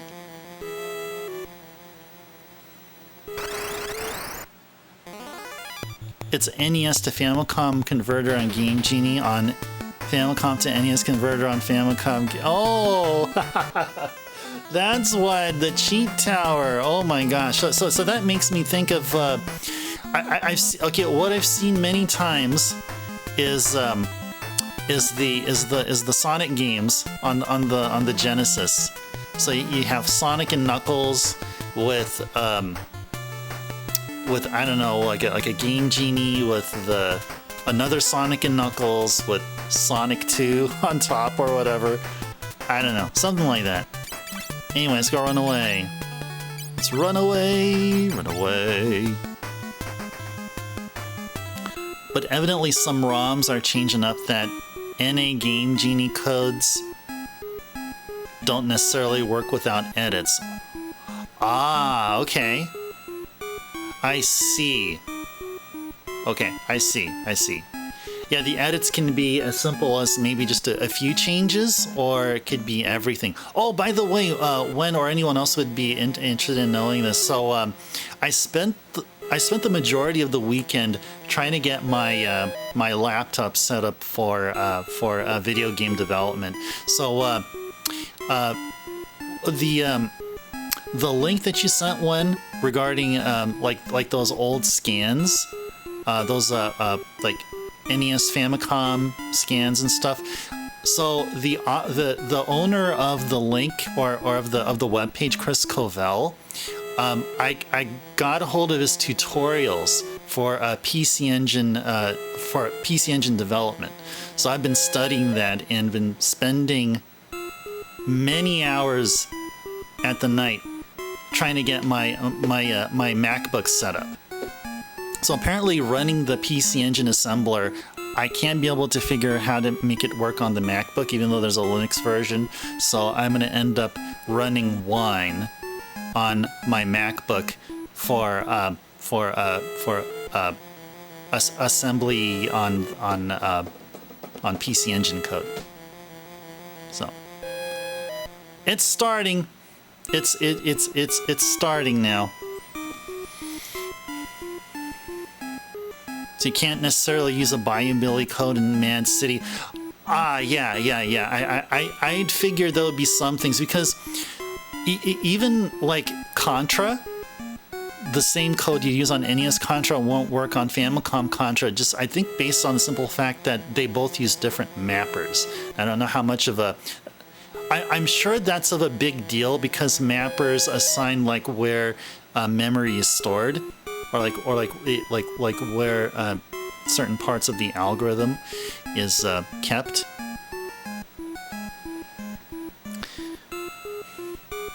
Yeah, so yeah, I'm slowly learning the 6280 architecture. There you go.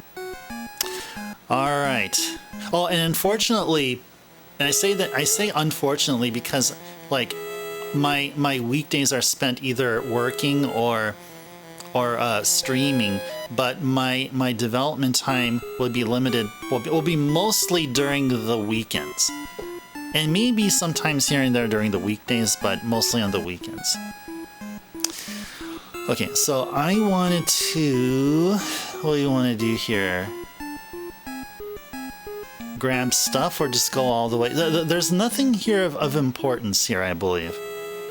I don't believe there's anything of importance here. I mean, other than the reflect mail that we got. Yeah, other than the reflect mail, I don't think that there's anything of importance here. I mean, we already have a chakra hat. We have a shirt for our black belt. We'll find a rune bell here, but the thing is we will never be using a geomancer. And there's a claw for our karateka guy, but there's no point in having a weapon because our karateka guy does enough damage via fists. Best parts of any indie game dev, no timeline pressures. Oh yeah, for sure. Yeah, I mean, heck, I would have been already into game development like decades ago. You know, on the NES. And I've already been looking at 6502 architecture, so the HUC 6280 is no different in some ways. And there's some cool stuff you can do. Even cooler stuff that you can do on the PC Engine architecture than you can on the NES.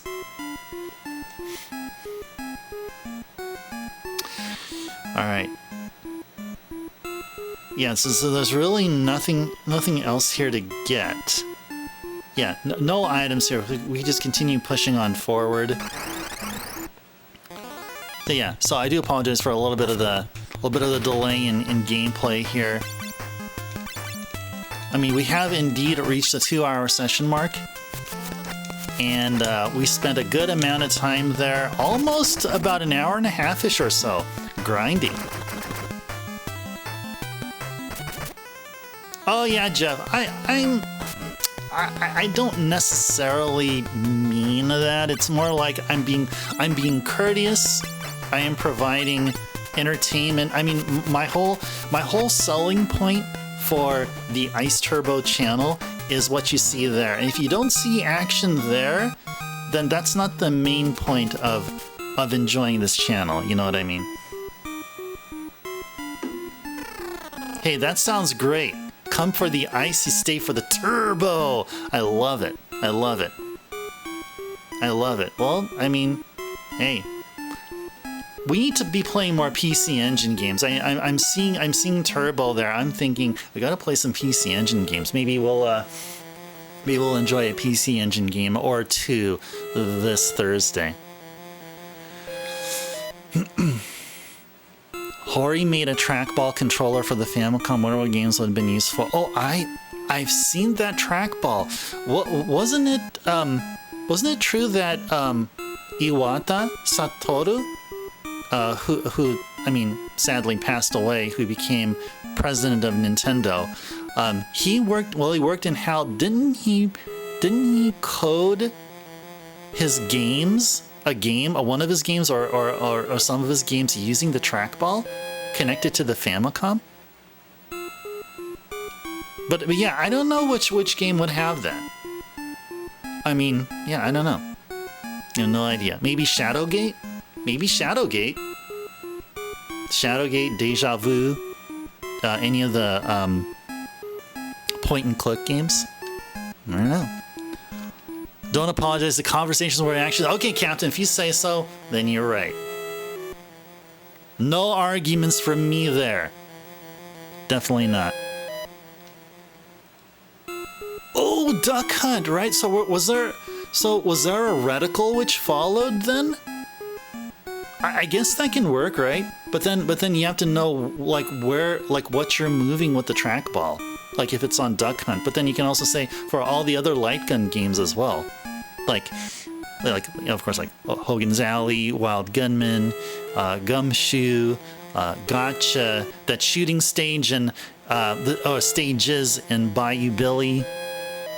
Oh, you just made that up? Okay.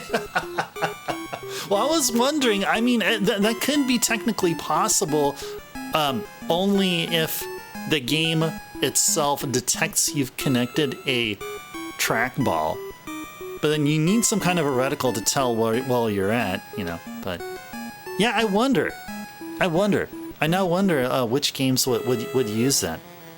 Well, I mean, I'll go back to my whole point and click. I mean, it makes the most sense. And there were point and click games. Oh, another game that was a point and click was Princess Tomato in the Salad Kingdom. Oh, that's right, Millipede and Centipede. Yeah, that's true. Hey there, Gold. Welcome in. Good seeing you here. What am I doing that? Good seeing you here. I'll be having a wonderful Monday evening, or had a wonderful Monday evening. We had a wonderful weekend as well. Well, so far it's been good here. So far it's been good. Just been having a cool-ish summer day. Had some partly cloudiness happening here, which helped offset the heat of the sun. It was hot this weekend. We were reaching 100 degrees Fahrenheit here over the weekend, but yeah, now we're all good. Okay. Let's just run away from these guys. We can run away from these guys. Yes. Good. The Wii U Virtual Console versions of Duck Hunt and Hogan's Alley show a reticle since you can aim with the Wii Oh, yeah. Well, we're talking about before the Wii. But I'm sure they're okay. That actually makes sense. That actually makes the most sense. I mean, I would say that actually makes the most sense because it's the most practical.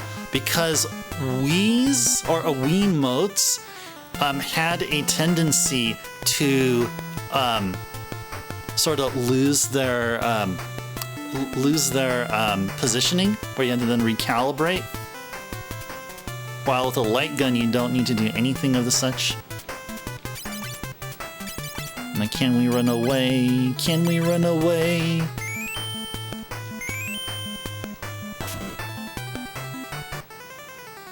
Yes!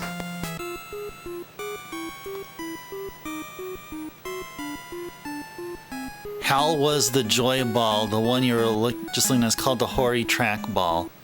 Ah, okay. Okay, so Iwata was using the joy ball then, apparently. Apparently has to be from something from what his company made, right? And he probably helped in the creation of the joy ball.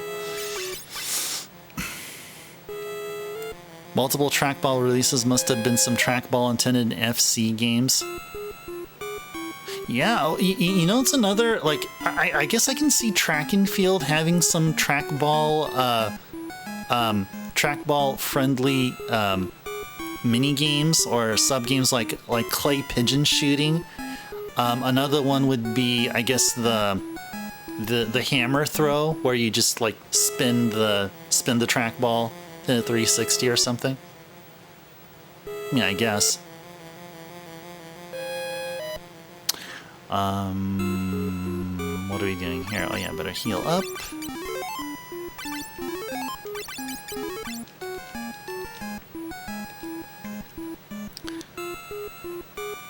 The Sega Master System has a stupid trackball only works on 3 sports games.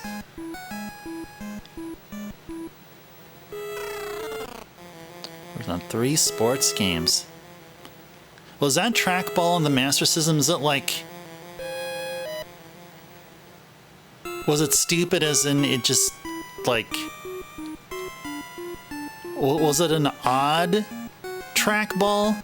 It wasn't like the contemporary ones at the time? Ah. Why can't I go through there? Okay. Whatever. Whatever. It's silly that it only works on 3 sports. Okay, gotcha. They didn't make more use of it. They should have put Mark Cerny on it because he was working on the 3D games, and those games had were FM synth capable. Well, as long as if he had a Master System with the FM chip, yeah, he was working on said games. Feels like we're walking back. Are we actually walking back? No, we're going forward.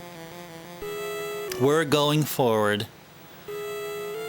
Have I bought any NES games lately? Not NES. I bought some Famicom games lately. That was the last NES game I bought. Let me take a look here.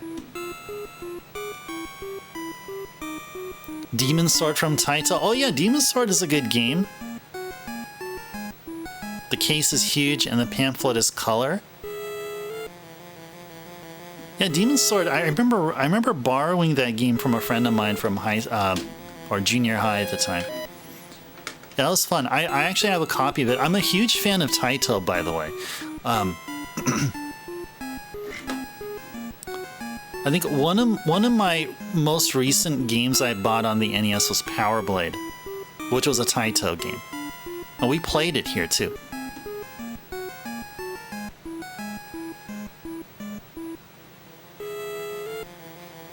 Oh, let me go click on the link you just sent there, Wen. The Hori card. Hori card. Oh, this straight up looks like the Wii U prototype.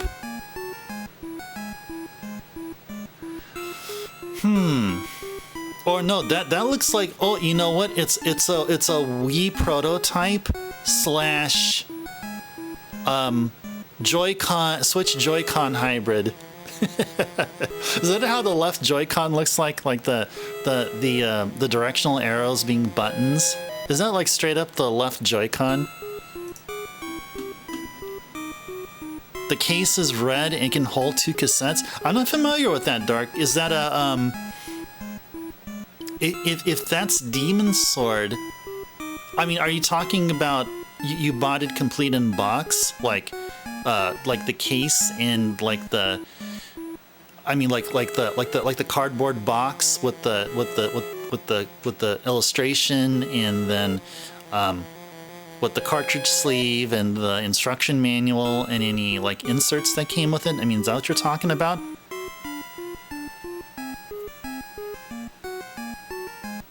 Star Wars is going to take a bit longer than expected. You have 95 achievements to clear. 95, yeah, that's going to take up a lot of your precious time, and you better enjoy all of the minutes and seconds and moments with that game. I know you can do it, Gold.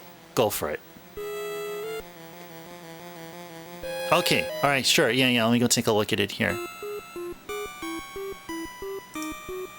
Why isn't it? Hold on, let me go ahead and close a couple of windows here. Got so many windows here open. There we go, now I got it open here. Demon Sword Fudo Myo Den. Oh, wow. So this is the Famicom version. Are you talking about the Famicom? Demon Sword, yeah. Yep, this is Demon Sword. Dang. Oh, that's cool. Oh, okay, because I was wondering, Dark, what you were talking about, because, like, to me, when you say Demon Sword, I immediately think of the cartridge format, the form factor we got here in North America. Oh yeah, of course, yeah. Well, of course, I would have no idea of the Famicom version of Demon Sword. Didn't Taito release a lot of their games, their Famicom games, in different colored carts? At least I think they did. Oh yeah, Dark. I was talking about the second image from the page that you sent, the one that says "Release the Power Demon Sword" with Conan the Barbarian holding his sword like that, staring at his sword. That's the one I have. I thought, yeah, because that's what, when you mentioned that, that's what you're talking about there. But if you're talking about the red one, oh yeah, the Famicom one looks much better. That actually looks much better. And that's the one you have? That is cool. Yeah, I was about to ask the same question as when did, like, yeah, why the space for 2 carts? Was it, I wonder if it was intended to be like a first time ever kind of deal where it's a 2-cart release of a Famicom game. All packed in. Was it supposed to be like a 2-cart release at some point? I never heard of a 2-cart NES game. Anyway, guys, we're in the 5th freaking basement level or something. We're making progress here. Hope we don't get slaughtered. I hope not. I hope not. Shirenos and Gabu. Okay, we want no part of Shirenos and Gabu. Heck no, we want nothing of you. We want nothing of you.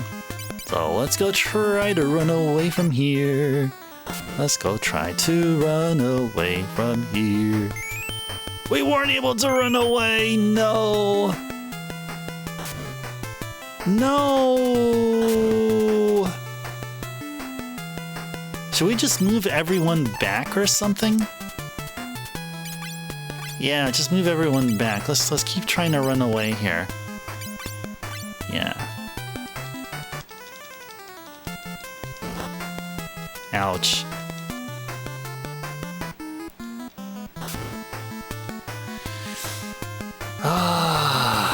Because these guys are gonna probably... They're probably going to slaughter us here, but that's okay.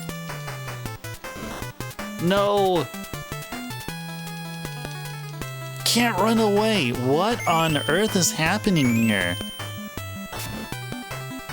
Why is this happening? Wait, why can't I run away? Am I just not the right level or something?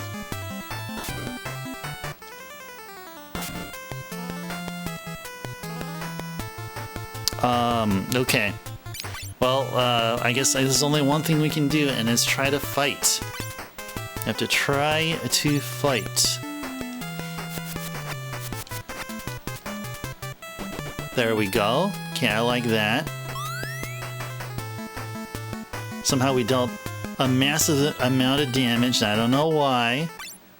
I don't know why.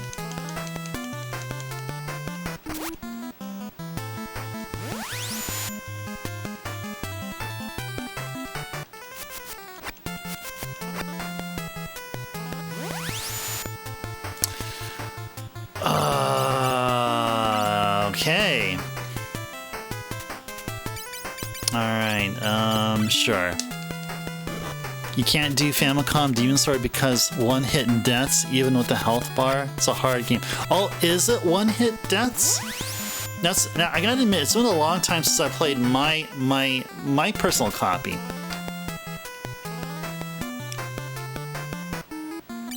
Okay, let's just try to run away here.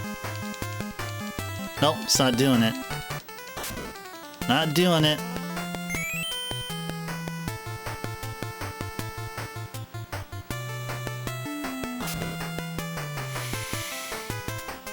Alright. So I'll go back to plan B. We'll just try to... Oh, we got only one Phoenix down left.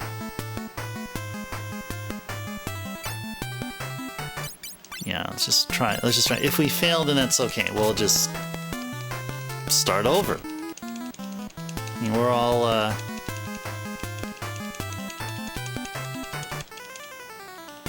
We are, I think we're leveled enough. Ouch. Nope, that's it. Let's go continue again. Alright. So, running away from those enemies are not going to help. Now, once we get to, whatever, floor 5 or basement 5, the enemies just, I don't know what they are, but they hit really, really hard.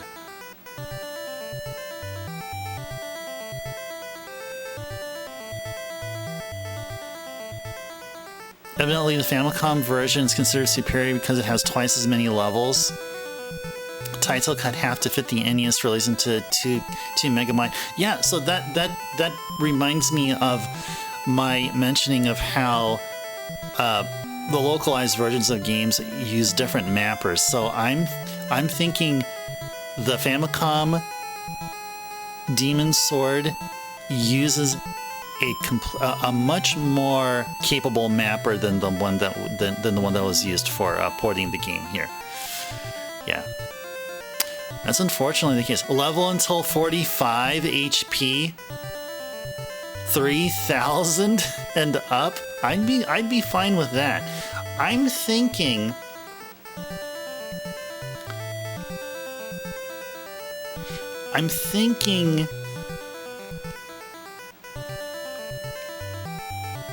We should probably actually try fighting them. Instead of running away. Yeah, instead of running away, we can just fight them. Let's continue on here.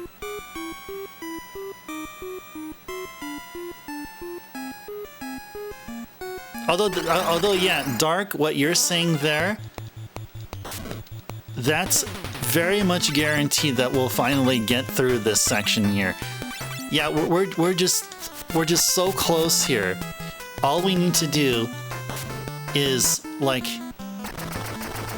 continue on down the path, and then we'll get the Invincible, the very best, the best airship you can get in the game.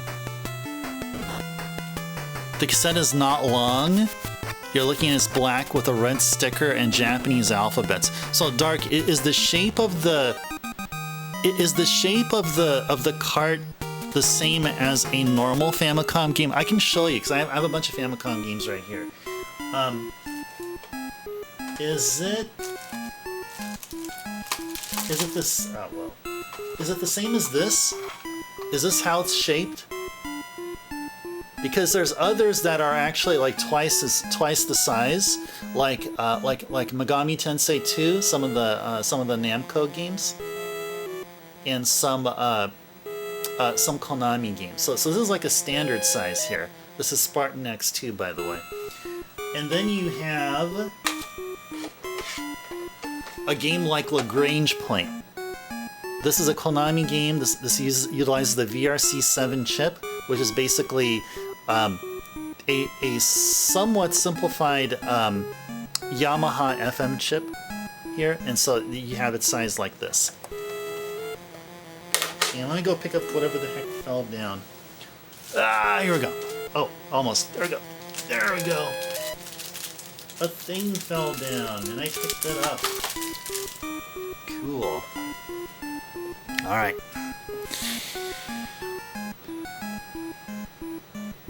You don't remember Dark? It almost looks like a Genesis cart, right? Indeed, right? Yep. Yeah, the Lagrange Point cart almost looks like an EA Genesis game. Konami YY World. Oh yeah, we have that. We have YY World and YY World 2.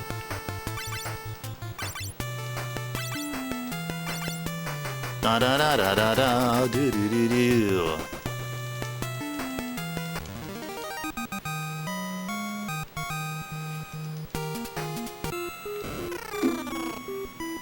Okay.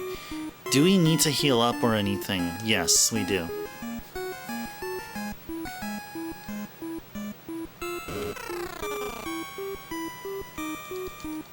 Alright.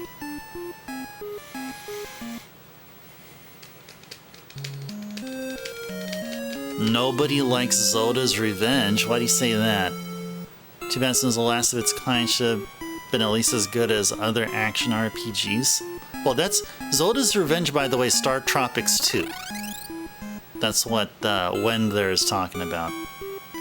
I call him Wen, by the way, for those of you that are new here, because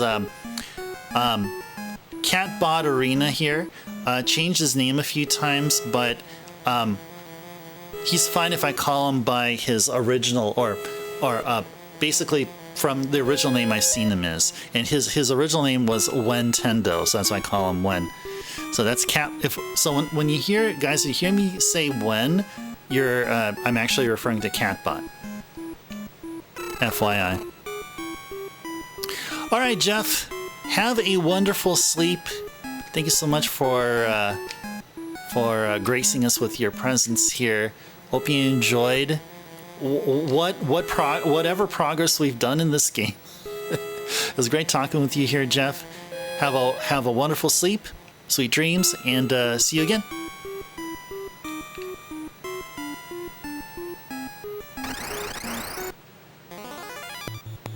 Oh, these guys this early?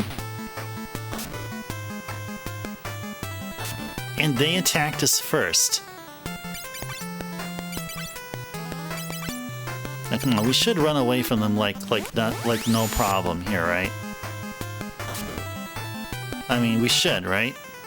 Yes. Yeah, some of the later enemies, though. Yeah, those are the ones that we're gonna have to like 100% actually like fight them. So, some of you guys may be wondering why I'm not taking advantage of a certain glitch that exists in this game here and also existed in Final Fantasy II. There is a way to bypass random encounters by knowing when, like, if you take the step right before the step where you'll get into an encounter, if you go to the menu, consume a potion, you actually increment the random encounter step right there at that point. So then once you exit the menu after consuming a potion, you start back at zero. So essentially you skipped through the algorithm the encounter. So there's a way to do a no encounter, you can do an encounter speed run of Final Fantasy III here or Final Fantasy II, but I don't know how to do that, so I won't be doing it.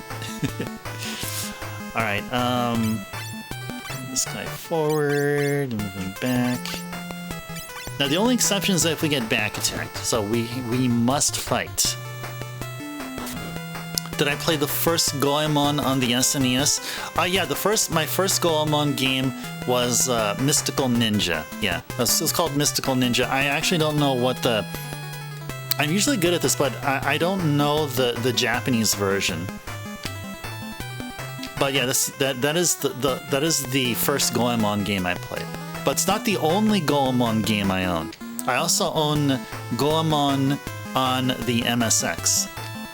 And I also have a copy of that. I also have the Famicom version of Goemon 1, but yeah, I haven't played it as much as I did Mystical Ninja.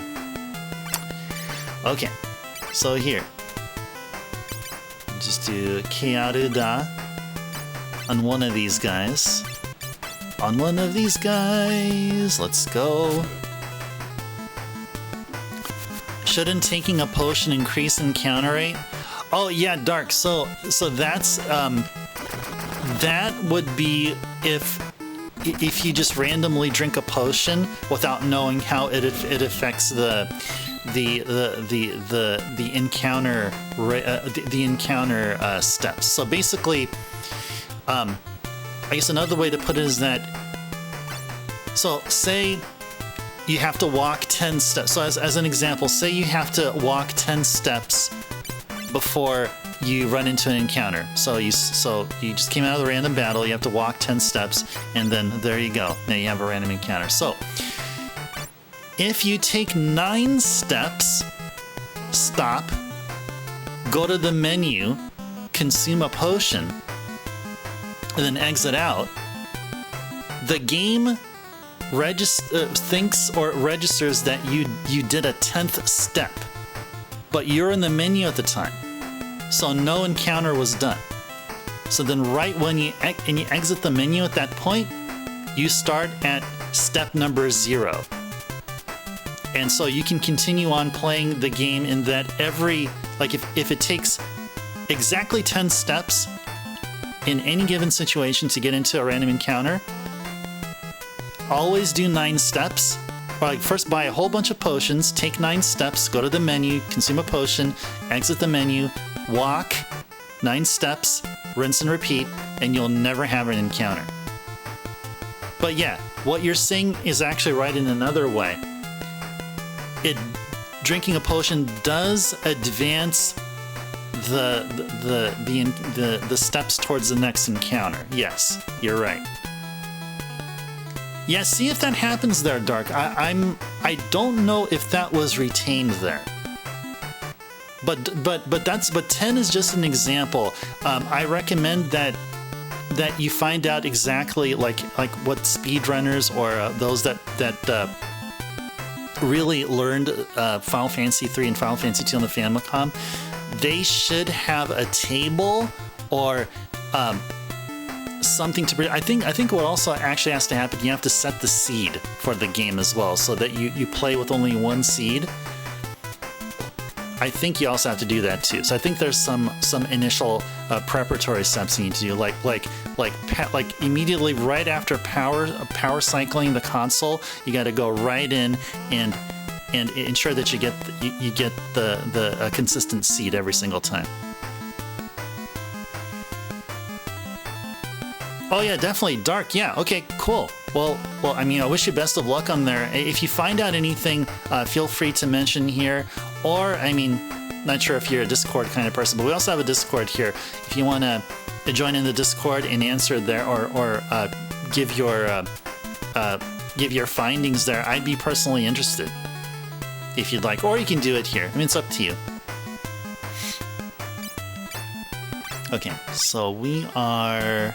What are we doing here? Oh yeah, she's gonna be healing. Alright, Dark, awesome. Okay.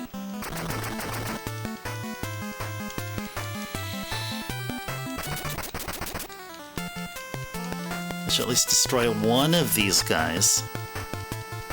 At least one. Okay, let's just melee attack here. Da da da do do do do do do do do. So another I guess I don't think I would call it a social thing, because Discord's the most social app of apps I have here tied to. I don't have Instagram or an X account. Actually, I think I do, but I just don't. I just hardly ever. I don't ever update it. I also have a YouTube channel where I post stuff that you wouldn't necessarily find here during a stream. I also have some Twitch related stuff there too, like my own personal like favorite stuff out of the stuff that we did here, and other things like I've been into making video game OSTs, and you'll find them there on YouTube. What else? Like a few random pictures of me going into some EDM event in Las Vegas a couple of years ago. So just crazy stuff like that.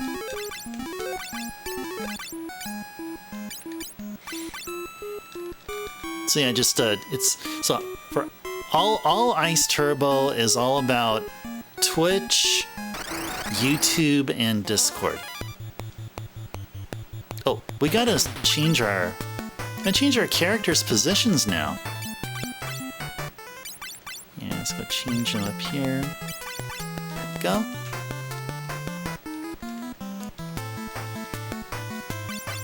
Oh, actually we can run away, can't we? I think we should. Yeah, let's go run away. Let's run away.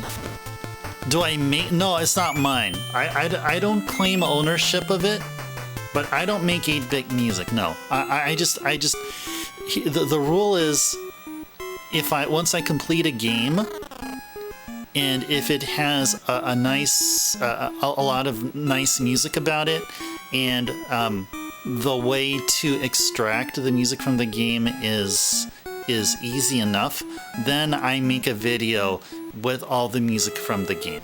It's not my music. I don't claim ownership of any of those. In fact, in each of those OSTs, I do indicate who made the music, or the composer's name, which game it's from, the publisher of the game, and the developer of the game, and the release date of the game as well.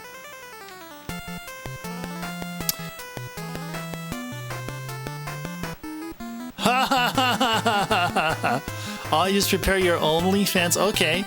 Oh no, definitely not Dark. Well, at least we know you don't. It's not just OnlyFans, but you're also here on Twitch. So there you go.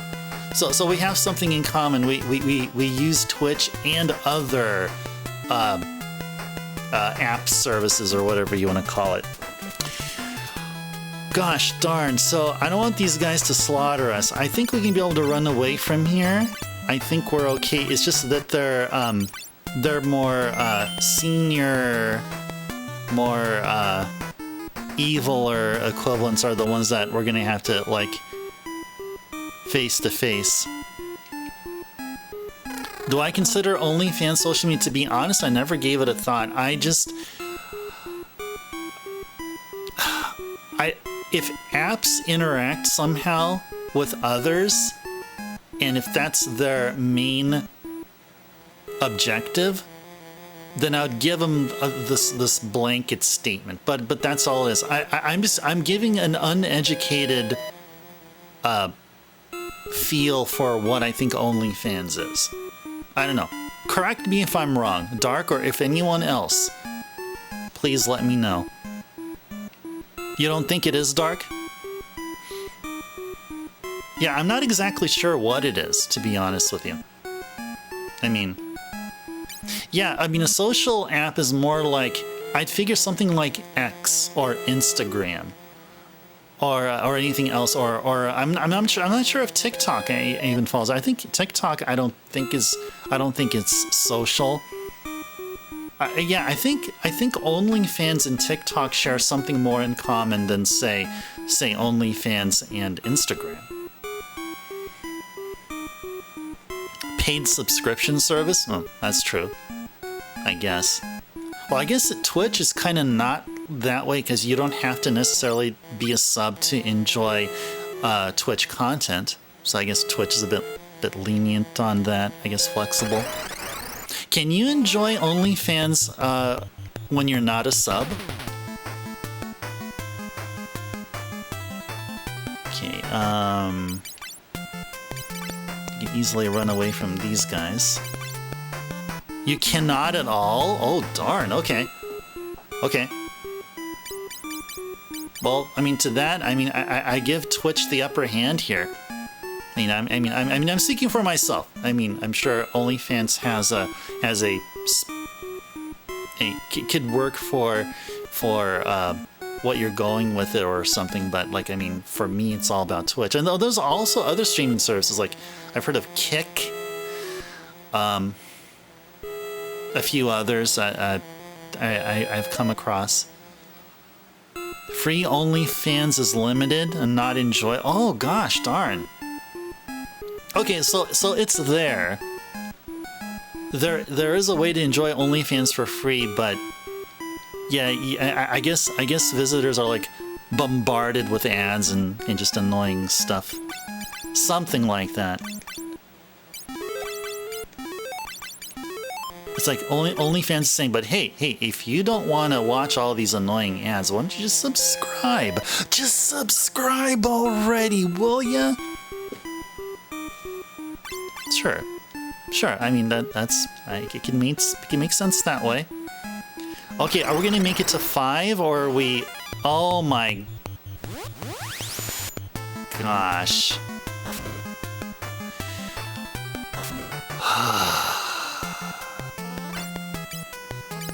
Okay, I don't know about these guys. I do know that we have 6 Aerogas. We have 6 Aerogas and plenty of cures. Let's see, I wonder, let's go haste one of our characters here. Let's go, yeah, let's go haste, let's go, we have 6, well, haste versus Aeroga. Yeah, let's go haste up our Karateka there. There we go.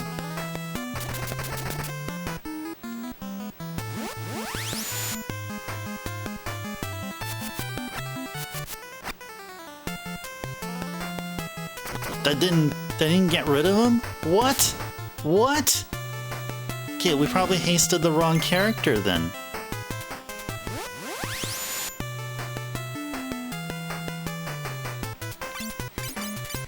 Okay, oh, do we have a Bacchus's wine?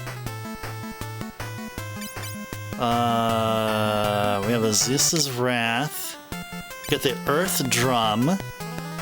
We got the Bomb Fragment. We got an Arctic Wind right here. Did we... Oh, we probably placed the Bacchus's wine into the Fat Chocobo. That's probably what happened here. Yeah, I don't think we have it. Gazelle Green, Elixir, Phoenix Down. Okay, okay, let's try the Earth Drum then. There we go, Earth Drum away. There we go.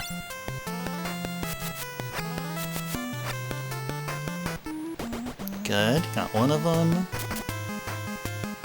What?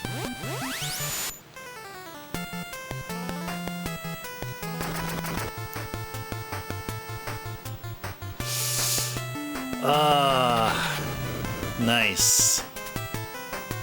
That didn't do a lot of damage. Okay, let's try another one here. Let's try something. Do we have something much more powerful? We can try Zeus's Wrath on everyone. Yeah, Zeus's Wrath on everyone. There we go.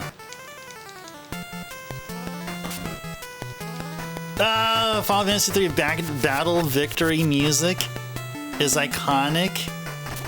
Yeah, I love it. So what's my favorite out of between the 3 Famicom Final Fantasies? That's for sure.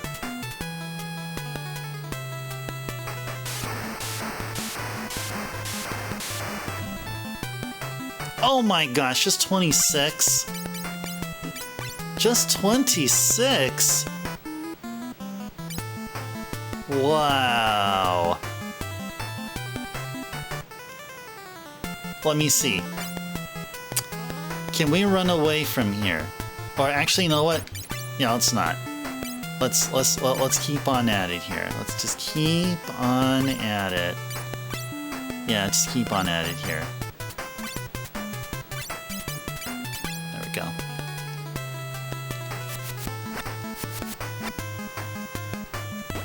There we go.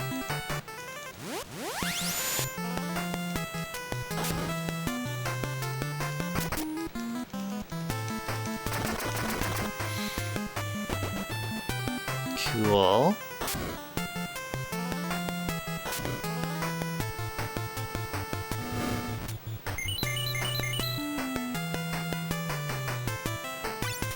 Okay. I feel like we need to cast haste on Lunith here. Cast haste on Lunith here. Your house is 95 degrees? Well, when? But you're in a humid area. When are you? I hope you have air conditioning.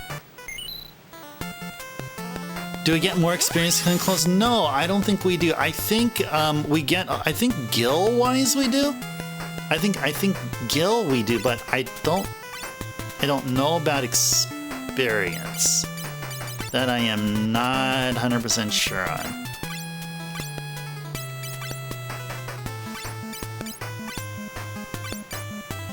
Da da da da.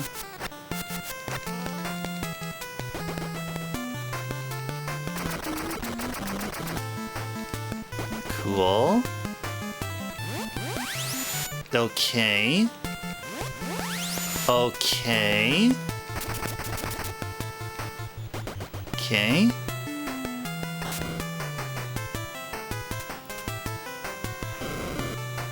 Dodge 72. Ah, that's bad.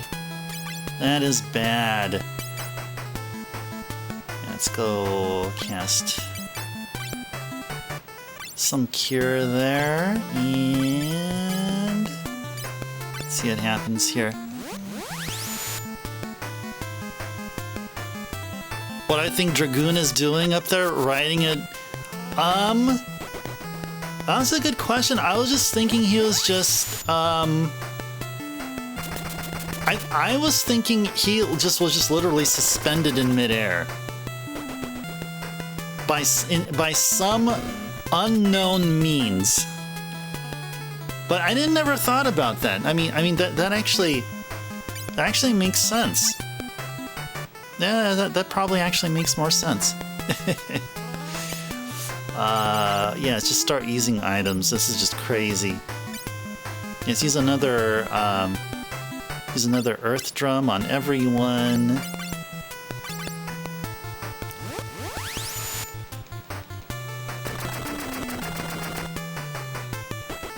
Good stuff.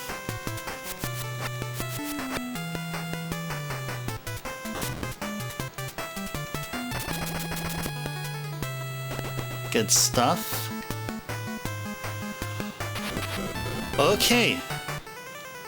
We're slowly doing it. What is it? We're slowly destroying the living heck out of these guys. We're almost there, guys.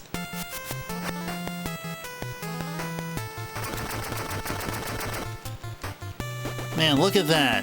4-digit amount of damage. 4-digit amount of damage. Oh my gosh, are we gonna finally do this here? We're gonna finally take care of this here. Are we actually gonna do this here? Yes, we did. My goodness! That was a long battle. Look at that, 13,000 whatever gold. And we only got a puny 1,120 experience points. There you go. Okay,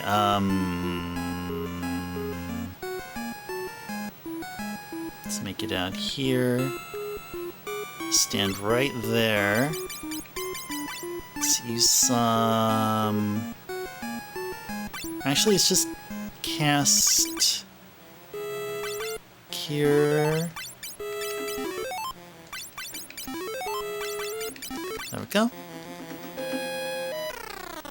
All right. We're not done yet, guys. We are not done yet. We have no ethers. I think we have, like, how many haste casts do we have left? How many hastes? 4. Okay, got 4 haste. Alright, guys.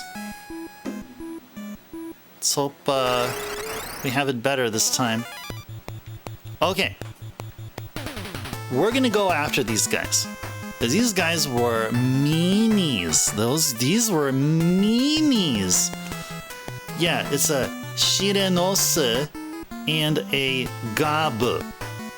So I'm thinking Shirenose is the top dude, the lizard-looking troll or whatever with the sword, and Gabu is a, I don't know, some kind of an insect shaped like a samurai helmet or something. Anyway, alright, let's go fight. Let's go ahead and let's haste up. I think really the only one that needs to be hasted up is Ingus. Let's go haste up Ingus. Let's actually steal something. Let's steal something from him here. There we go. Nothing. Stole nothing.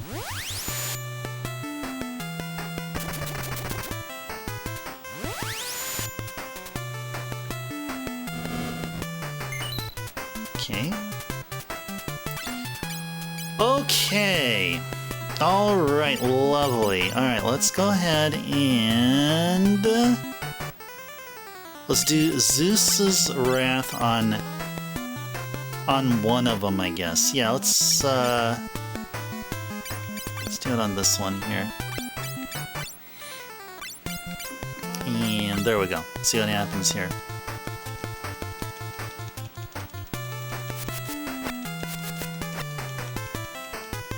There we go.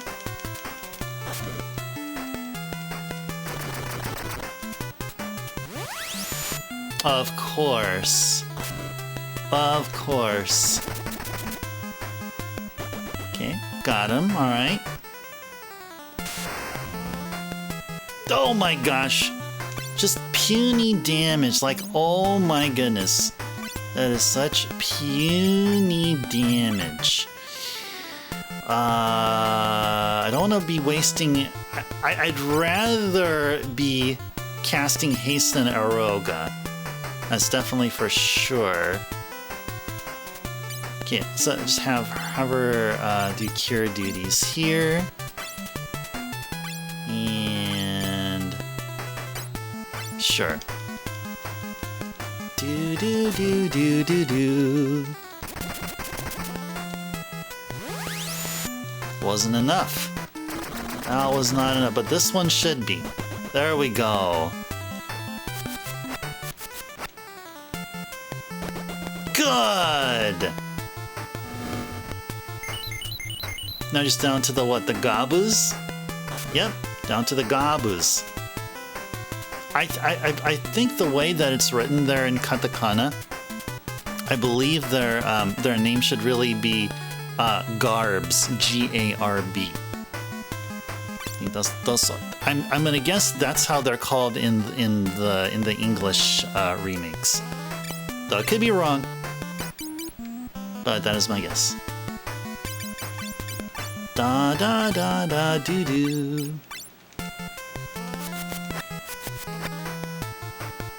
Good stuff. Way to go, Ark. And way to go, Ingus. We survived. And Lamb. Lamb is heading out. And on this wondrous occasion here, we got all that gil there. Thanks to the GGs as well there, Lamb. All right, Lamb. As always, great seeing you here. Have a wonderful sleep. Take care, and see you again soon. Next stream will be tomorrow. We still got an hour-ish still to go. We usually do 4-hour streams during our usual weekday schedule. And I try to make an effort that we have a Saturday stream once every month. So once every month we have a Saturday stream, and Saturday streams are at least 6 hours in length. And sometimes they can last for much longer than 6 hours. Monday through Thursday streams start at 7 p.m. Pacific. Our monthly Saturday streams start at 3 p.m. Pacific. So 3 p.m. Pacific is what? 6 p.m. Eastern, 5 p.m. Central. And for our weekday streams, 7 p.m. Pacific, 10 p.m. Eastern, and 9 p.m. Central. You almost feel guilty. Oh. Good. I would have liked it if Backlogix was here to see that. I mean, I'm sure they would get a good laugh. That was a good one, Lamb. All right, Lamb. On that note, yeah. Enjoy the rest of the evening. Rest well, and yes, I'll see you again. Hope to see you for tomorrow's stream. I'll play more of this wonderful game. Oh my goodness. Okay, good. Wow. I'm gonna stop here and kind of reassess where we're at here. Okay, we're actually doing okay. We're still doing okay. Got 3 hastes left. Oh, that would make it without a... Oh, we just got these? Okay, cool. So we're gonna do the same thing here. Pretty much literally do the same thing. And go haste, Angus. And we're just gonna try our best here. Just going to try our best here. So guys, this whole dividing that they do, when they do split or they make a copy, they only make a copy of themselves with the amount of HP they have left. So say like if the enemy that we fought has like 1200 HP and we dealt 500 HP out of that enemy splits, his copy will have a grand total of 700 HP. And then if you hit that spawn, which has only 700 HP, and you take out 500 HP off of him, and then he splits, then the copy of the copy that was just made will only have 200 HP. I know math can really really cause a headache, and I do I don't apologize. I want to say I'm just warning you guys. This Ice Turbo channel here, we love math. We talk about numbers and stuff in other things. Anyway,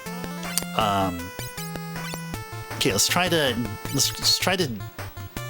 get rid of these guys here. Let's get them out of our way here. Do we have a thing we can use? Yeah, Nankyoku no Kaze. Let's go ahead and use that. Let's go ahead and use that now. Do. Cool.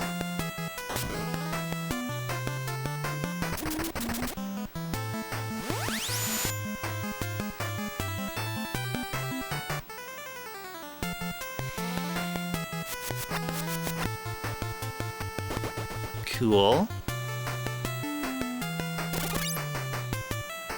That wasn't cool. Alright, did we didn't cast haste on someone, right? Yeah, we did. Why didn't I see Angus do like multi-attacks or whatever? I don't know. I have no idea. Oh, that sounds better. That sounds better.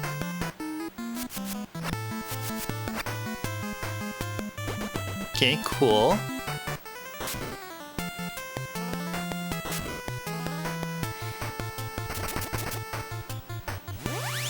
Ah.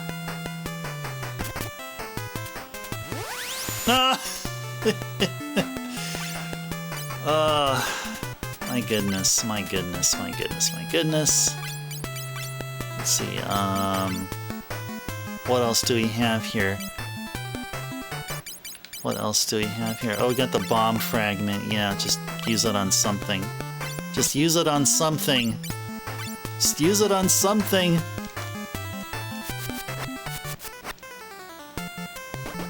go.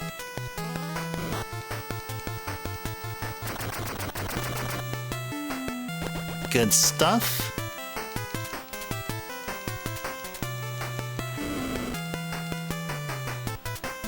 See, if you use magic attacks on those dividing enemies, they don't divide.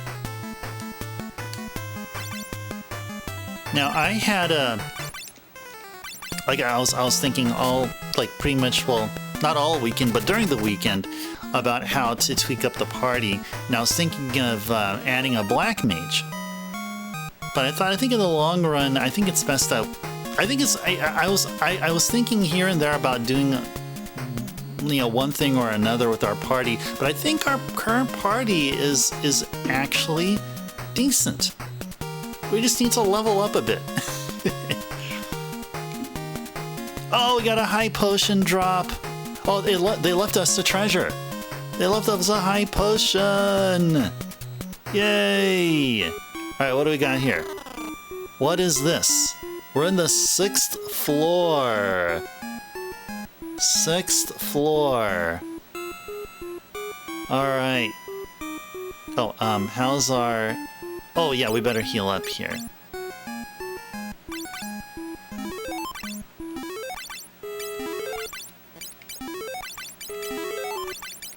Oh, this is all enough to avoid an encounter. Nope, it wasn't. Oh, no! Oh no! Oh, these guys are horrible. Oh, these guys are horrible.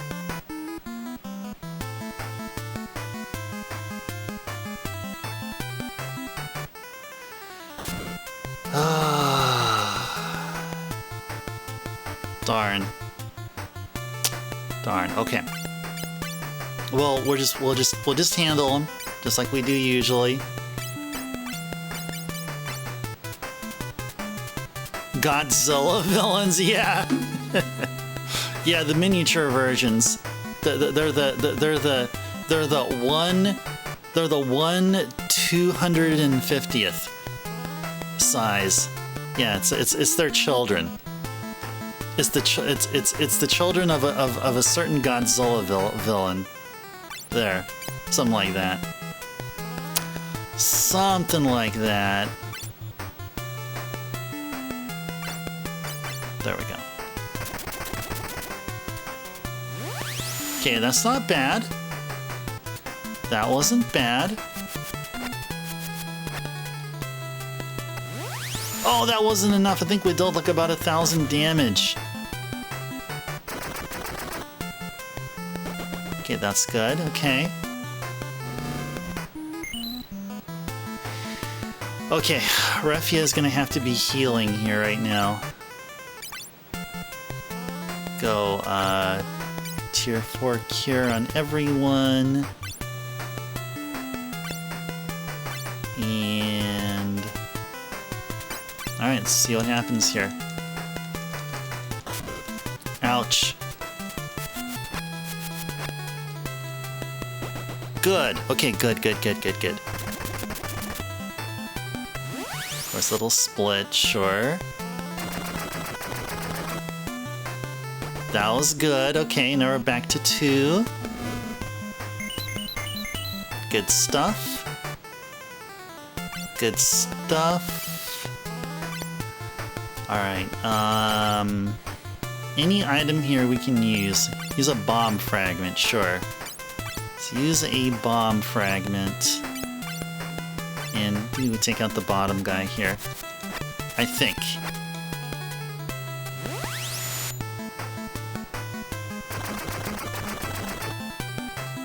Okay, and we did. Alright, good.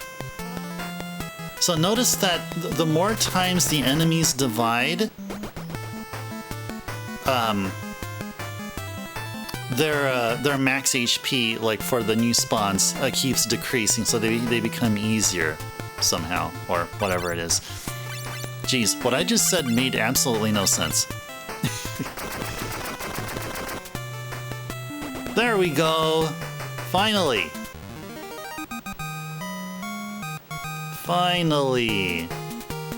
Oh, we got a black hole. Is that a one-time usable item? And we got a Ririsu no Kuchizuke. Ririsu no Kuchizuke. Whatever the heck that is. Some kind of a release or something. Okay. Let's use them high potions. Go. What do we got here? We're at the 8th floor.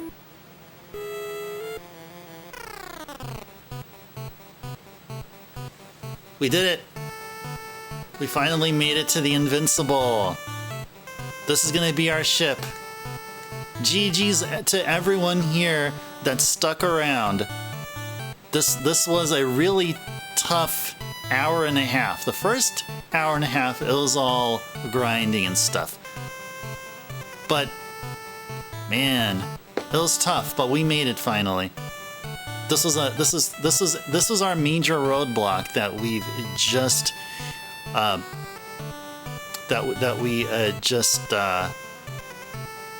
took care of here. Yep. So we can buy stuff if we want to, but we don't have to buy anything here. We can free rest here if we'd like. So let's go ahead and do that. Da da da da da. Okay. Oh, this is where the chocobo would be.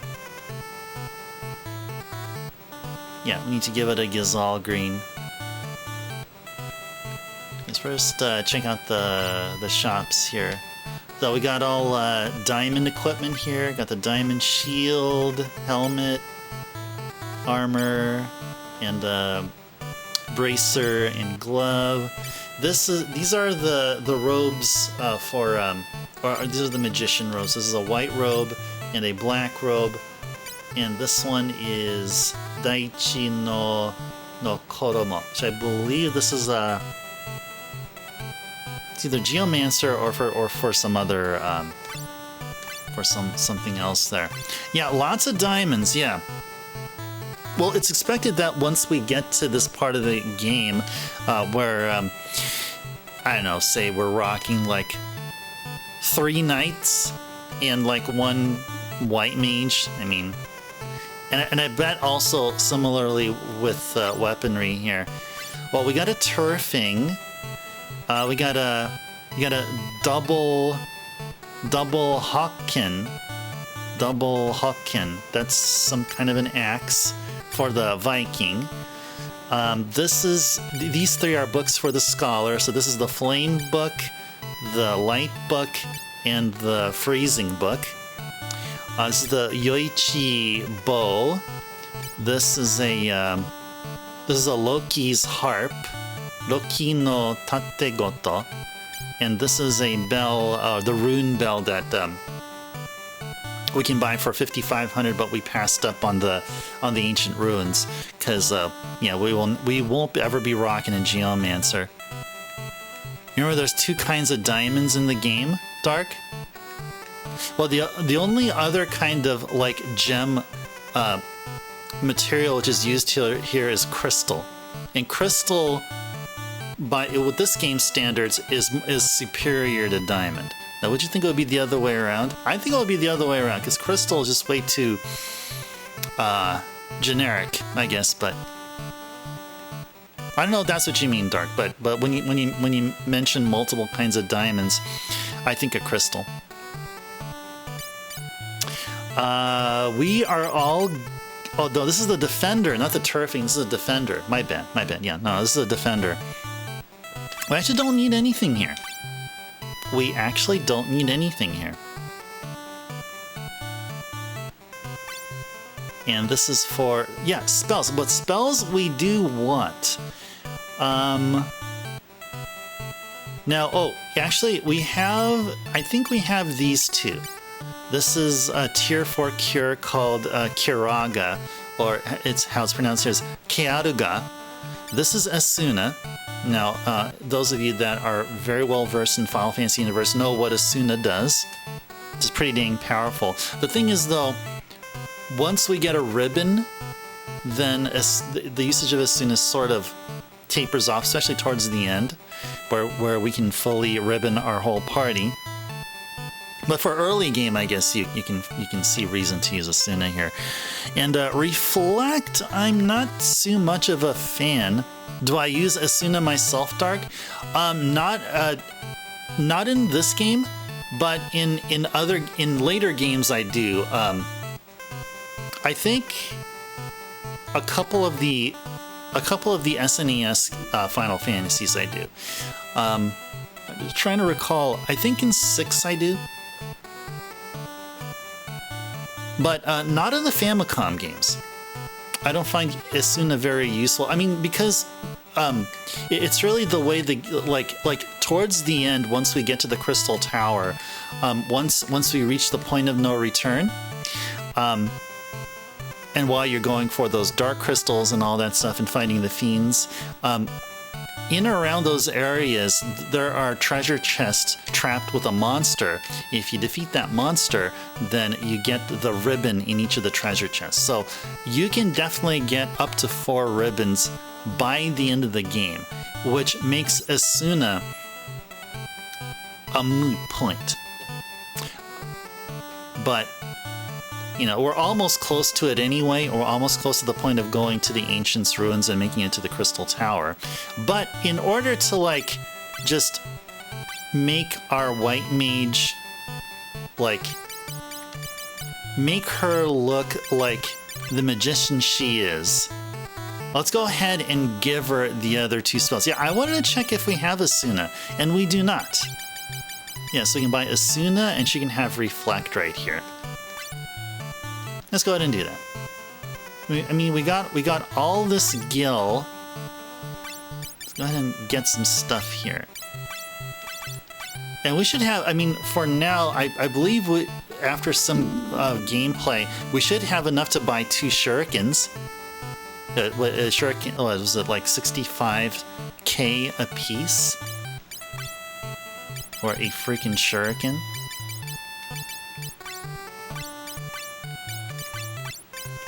There we go. So she learned it.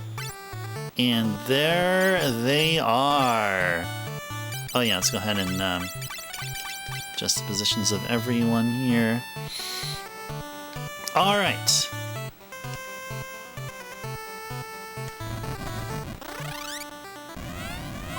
Check this out. Dang. Dang! Dang!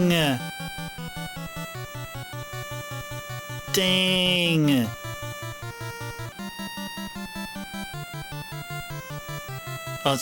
She's breaking the 4th wall and tell us like how to control it. She's talking about the B button or whatever. We got it, Une. We got it. What's the name of this airship, Dark? It's called Invincible.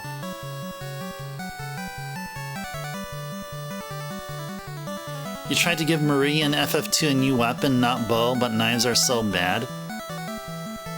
Yeah, Marie in FF2 was my dedicated healer. I never let her do anything other than magic, just so she doesn't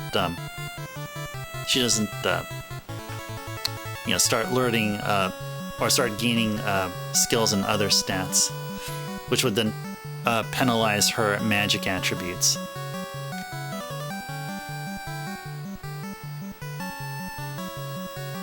The Chocobo. Oh, she's telling us like where all the stuff here is. Hey there! There's Chocobo.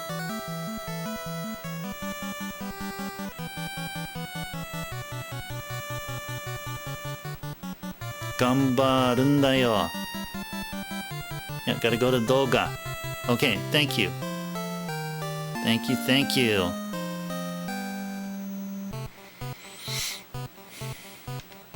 Yeah, in FF2, like Gus was just straight up an axe user. Leon was swords.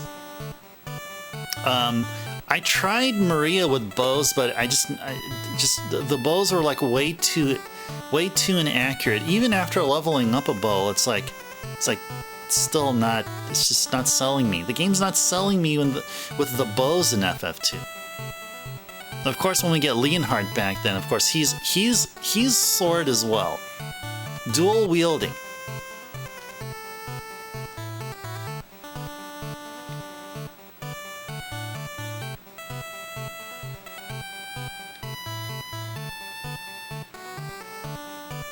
What do you mean this? You mean this setup right here? You mean with our party, or what are you asking, Dark? With this setup?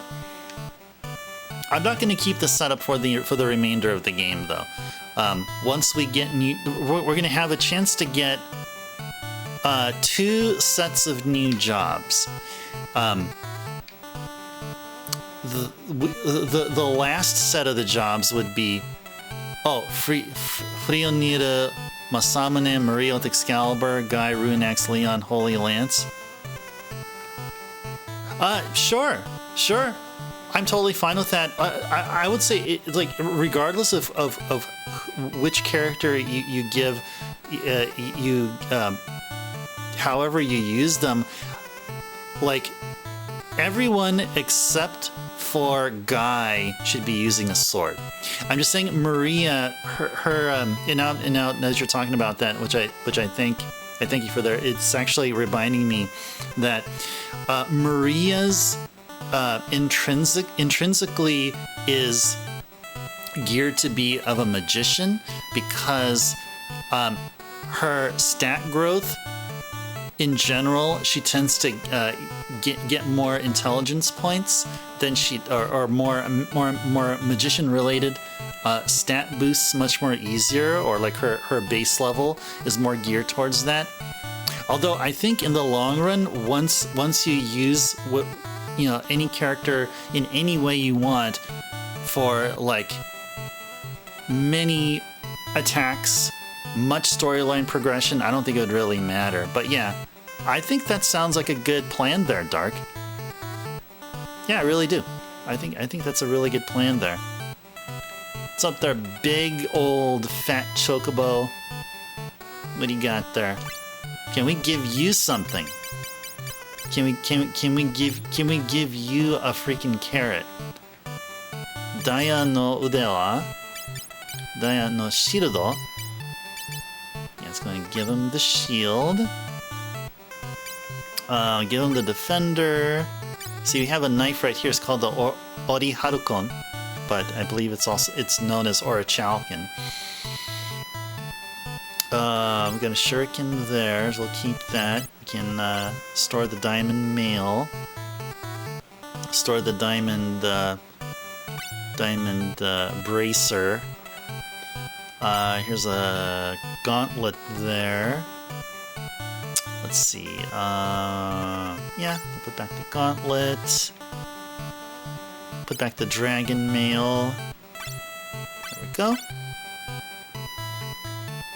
Yep. That sounds right, Dark. They'll be nice and warm.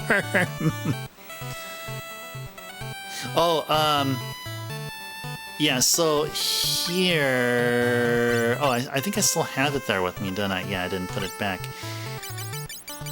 Yeah, so the way that is written here... I'm going to go ahead and write it the way that I'm pronouncing it here. Yeah, it's Oriharukon. It's like that.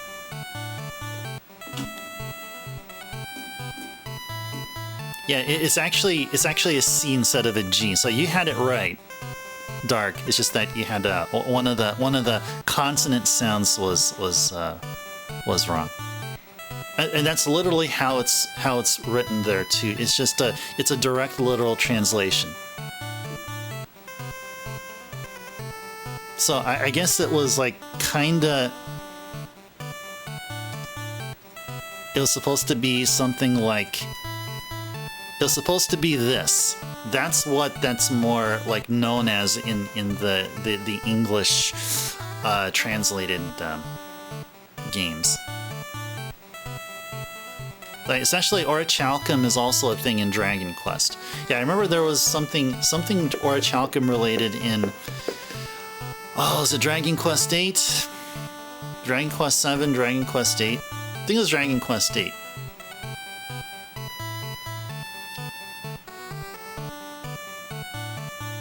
Oh yeah, Mithril. Yeah, exactly. Yeah, Mithril is you'll find something of Mithril in like every single freaking Final Fantasy game.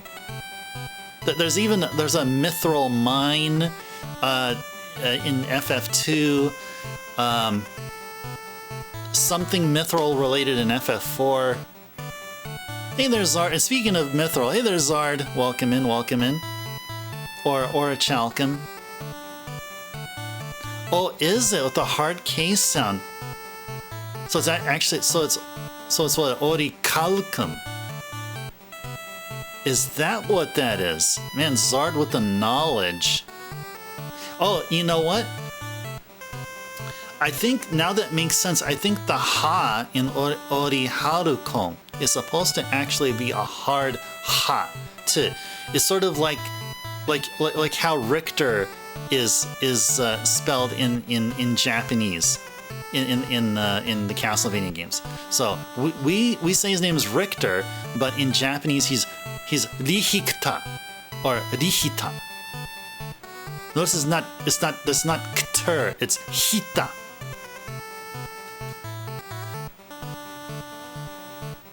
Oh, you're gonna be pedantic. Well, you're here, Zard. That's an awesome thing.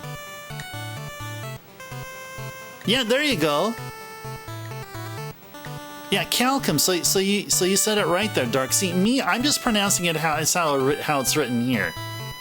That's it. I'm not claiming it's right. I mean, it's right in terms of how the game has it there. But who knows? Maybe in Japanese there's special rules. Maybe certain word I mean, kind of like how it could be really convoluted in English. You know, like how would you know that knife in the word knife you don't pronounce the K? How would I know in Oriharukom it's actually Orikarukom? Maybe that's how the Japanese language says it. I mean, who knows? Sure, it could be naifu, yeah. I knew you. I was thinking that. I was thinking waifu too.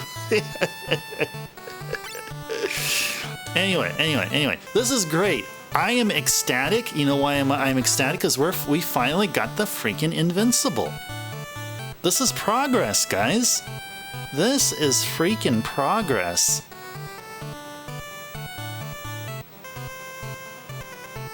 Okay. Okay, now let's go right on the invincible. Hashin. Wow, this thing is slow. It is slow. It is so slow. But we can go to some places that we can't now. Man. It's actually Rihita because its name is German. It's hard to convey how CH is pronounced in German, but the kana attempts to be closer to it than the typical English pronunciation of his name, as it shouldn't be a hard case on. Oh wow, nice! Zard, I feel like you probably mentioned this before, and it just went like this. But if it's your first time, okay, then it's fine. I guess it doesn't really matter, but it is actually a Rihita. Rihita. Interesting. Interesting stuff here. So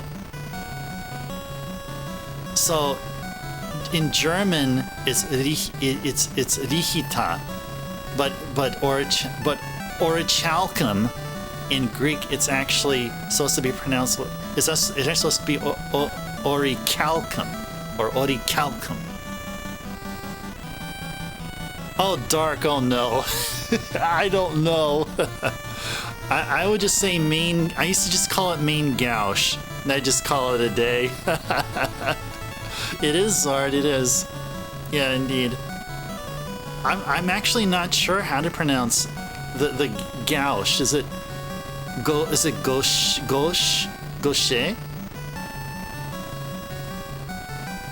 I don't know. Main gauche? I have no idea. Anyone who knows French here?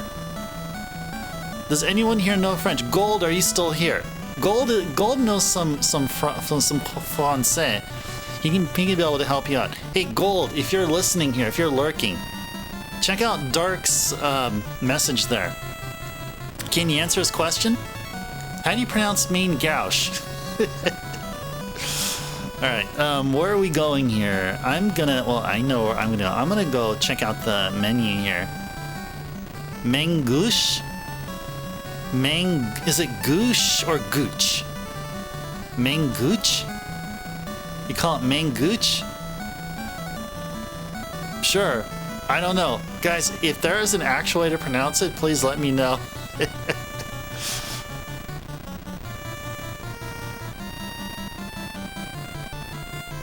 Gooch like goose? Mangoose? Gooch was a part of... I have no idea, guys. I have no idea. I know that... I tend to learn stuff here. I tend to learn a lot of amazing stuff here. Okay, where are we at here? Okay, so we're at this part here. Oh, I see where we are. Okay, to the left of us is the Ancient's Maze. So we can go to the Cave of Shadows right now. Oh, I see we have about a half an hour stream left here. I see that we have some stuff. Okay, where is Amur? So I'm looking on a map here. North of Amur. North of Amur. Cave of Shadows. Okay. Okay, yeah, that's exactly what I was looking at here. Alright. Let's go over there right now.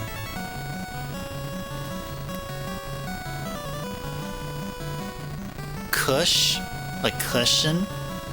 You're surprised how Richter's name was rendered in katakana too? Is so used to how his name is pronounced in the US that it made sense when put in context and to learn the information yourself. Oh, thank you, Zard. Gaukshe? Gaukshe. Captain, is that actually legit how you pronounce it? How you pronounce the name? Is it actually Gaukshe?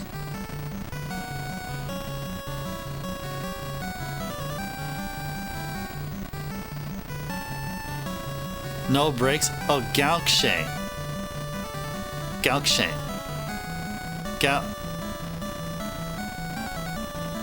Gauche. Gauche. Oh, it's just Gauche. Is it just Gauche? Main Gauche. Sure, okay. We'll go with that. We'll go with main Gauche. Gauche. There you go. Alright, cool. Man. Awesome, man. Very awesome. Where the heck are we going here? I have no idea where we're going. Oh, this is... Where is this? Where on earth is this? Where on earth is this? Oh, this is... Oh, we're... Oh. Okay. Let's go back here.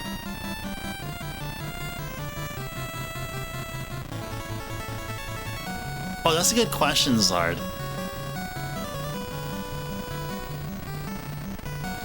Or maybe it's more like M-E-N, like men. I think somewhere like the A and the I together, it like forms like one. It could be just one solid sound. But Captain, please. What is the answer to that question?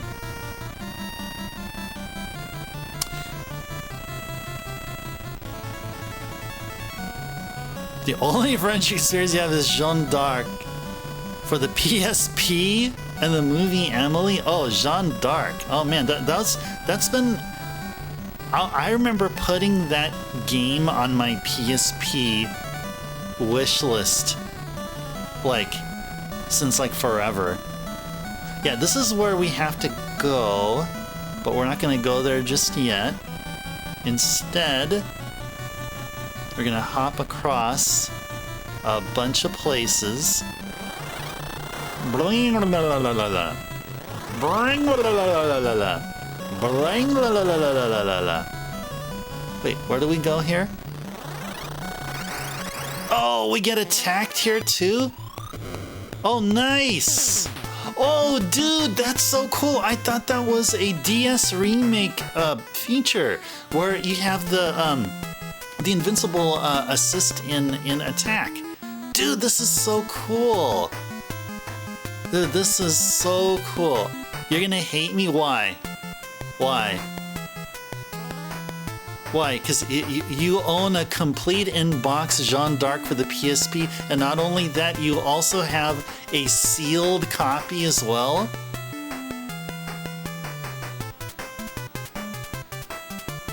You played it for a month, beat it, then traded them off. What? Why? Why? You had no innocent PSP. Oh, okay. Well, Captain, I'm sure you had. I'm sure you weren't acting out of any exterior influence or anything. You were just being yourself, and as long as it went that way, hey, I have no hard feelings or it's all good, man. It's all good. It's all good. Yeah, since I mean, you know, it's all good, man. Harpia. Oh wow, these are like the weak versions, aren't they? Don't they have like? Yeah, they have like 500-ish HP or something.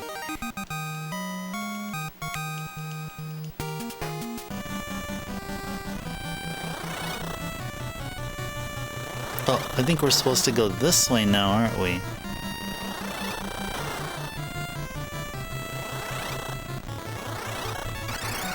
What are we doing here? Yay! That was so cool. That's like that. That's right.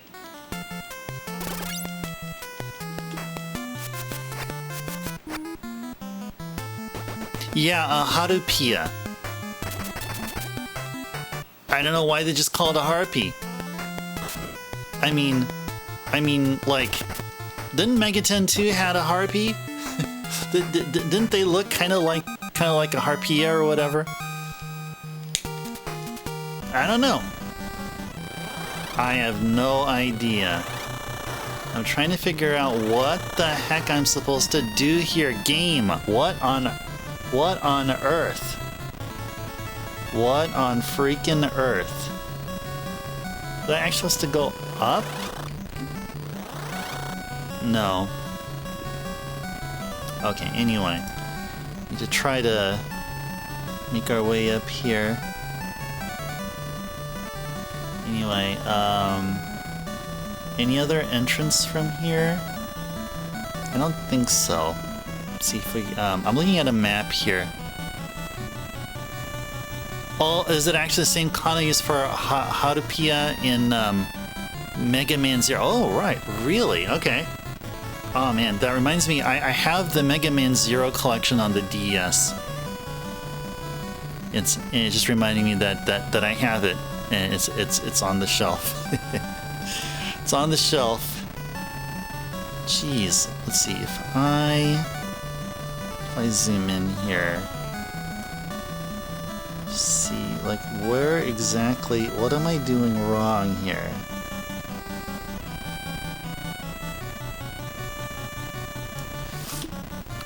Alright. So we're supposed to actually legit go through here. Oh, is it actually Latin for harpy? Oh, that okay. Okay. So that actually makes sense here. I mean, like, yeah, yes, that makes sense. I guess the devs of the game just want to go for the Latin version of harpy, and that's just it. And there's nothing else to it.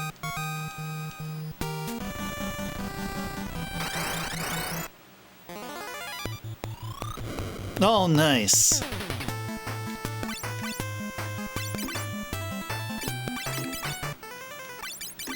No, I don't think I was catching how much experience we get from these battles here. I had to find out what way you did Captain to the emote. You redeemed Gigantifying emote. Yeah, that right there is a Final Fantasy character there for sure, which I believe debuted in Final Fantasy VI. And that is of the Cactar. Okay.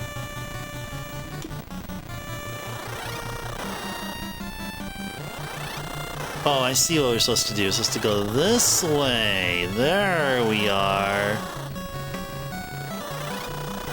There we are. There we are. Progress hype. Progress hype. Now, where do we go from here? Hey. To fight the Harupia. Harupuya. Harupuya. Harupuya. Descends from Greek, actually it makes sense. Harupuya. Oh, interesting. Oh, interesting. I remember we were having a discussion regarding harpy eagles. I wonder if the harpy in mythology was actually named after those large eagles. Yeah, harpy eagle is currently, not counting the extinct birds, the harpy eagle is the largest eagle. Or the extinct eagles. I mean, sure there was an eagle that was even larger than it, but...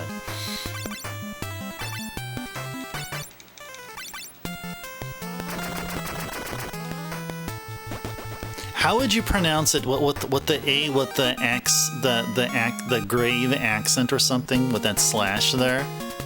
Or no, it's not an accent grave. It's a accent. It's an ascending accent. Is there any special way to pronounce that A? I remember taking a classic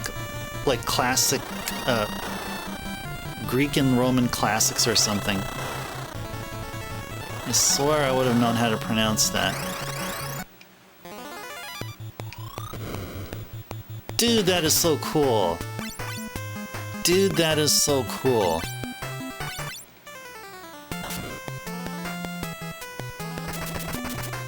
Okay, so what are we doing here? Take the middle one there. You think you're about to find out yourself? Okay, nice, Zard. Alright, cool. Cool. Da da do do.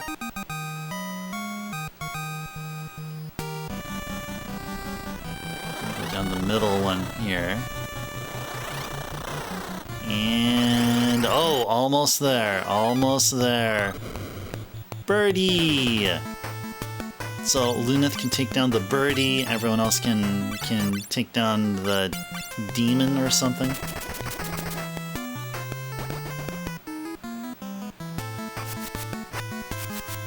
What's a gargoyle? Some kind of a shimurugu that we fought, that big bird, and that's a gargoyle.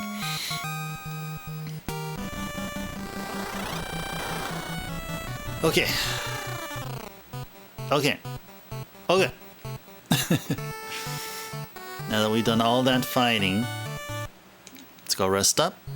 And then save our game. So what I've been seeing here as we play along with the guide here, I see that we are most likely under-leveled for what we're gonna try to do here. Oh my gosh, Ingus has crossed the 2k HP mark. Way to go, Ingus. Way to go, Ingus. Yeah, so this cave here goes under at least a couple of names. Cave of Darkness or Cave of Shadows. So this guide that I'm playing along with here is saying that we need to be at least level 35. We're at level 33. And let's see. Okay.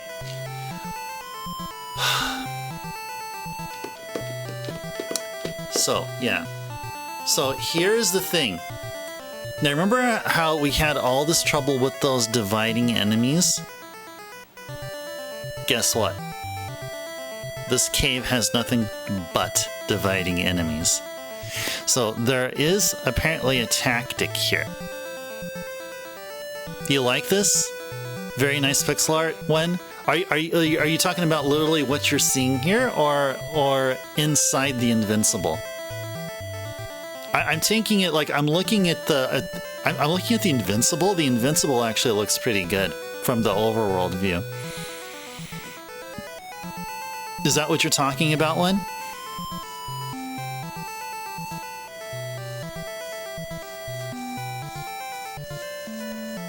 Oh, what you're seeing here? Oh, nice. Okay, cool. Just wanted to double check there. All right, cool. Yeah, it does. I think so. You see the green vertical strips there on the left and right. I can't see it on the TV though. That's all FrameMeister capturing all of that.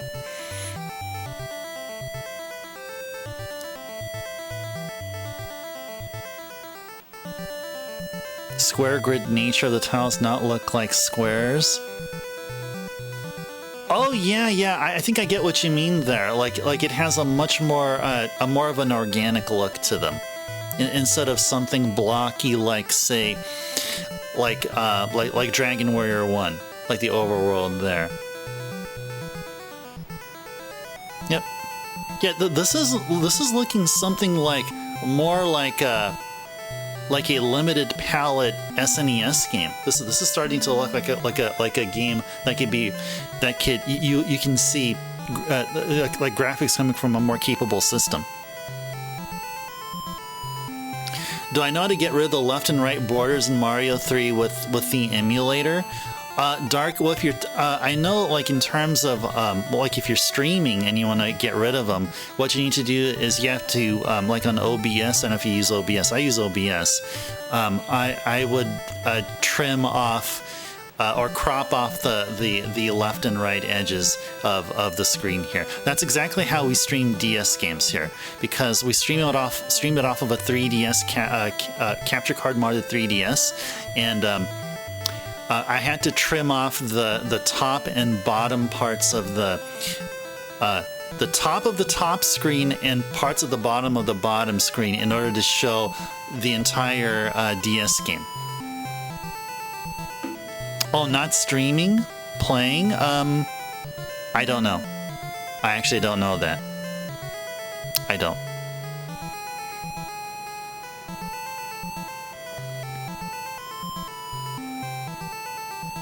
Someone tried to crack it open and fix it because the game was made like that. What? Oh no. Oh no. Oh no.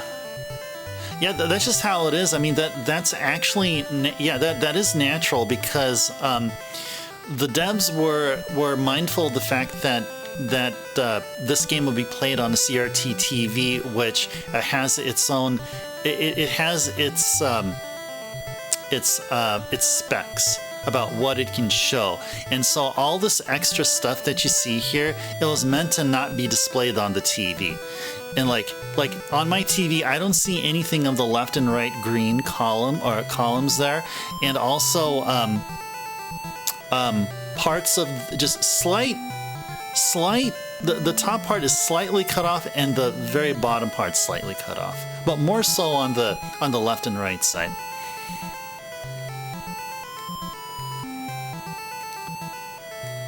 Don't think you can be able to answer the question? All right, no worries, Zard. No worries. No worries. I do appreciate you trying. That's super cool. That is cool. And I'm learning so much, though. I mean, even then, Zard, you brought to light how crazy languages can go. So we're going back to the Rihita versus Orichalcum.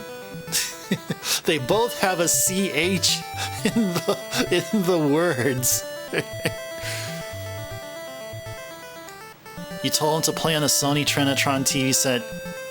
He never talked to you. What? Well, it's not, well, at least Dark, that's not your fault. I mean, you were helping him out. You were showing him the light of way, man. You're supposed to play retro games on a Trinitron. That's how you're supposed to do it. Yeah, and then later on, when the Trinitron copyright or whatever trademark expired or whatever, then other TV manufacturer are using it. In fact, the TV I have here, I have a Philips, and it's using Trinitron-like technology. They don't call it a Trinitron. But the monitor I'm actually using to play this game is actually a Sony. It's a small BVM. It's a 9-inch BVM monitor, CRT monitor. Only for RGB modded consoles like the AV Famicom, which I'm playing this game from.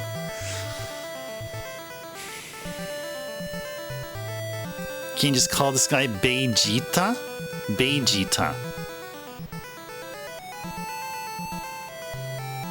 Who's Beijita? Who is that? Sorry, I kind of lost context here. Oh, Dragon Ball guy? That depends. That depends. See, that depends. I don't know. I would first find out how his name is spelled in kana, and then make a guess about, and then from there deduce how to pronounce his name, his Japanese name, but in English. So Vegeta can be Begita, like Bejita. That can also work too. But I don't know offhand. Now that we're talking about that, I know that we have only like 10 minutes left of stream. Let's go ahead and let me go search that here.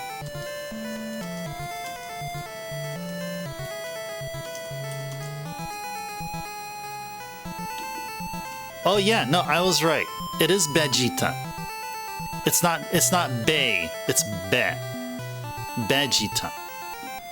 Yeah, I did a search for him like on Google, and I got a Wikipedia entry. It's actually, see if I can spell that here. There we go. So the way that's pronounced is Begita, with the stressing the G part. Begita. It's not Begita. It is Begita.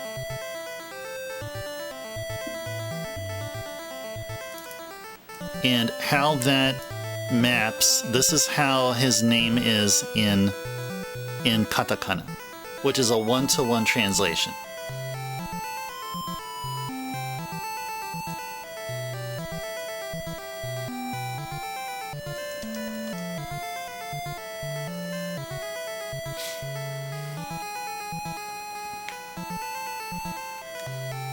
You have a question, Zar? Then ask away.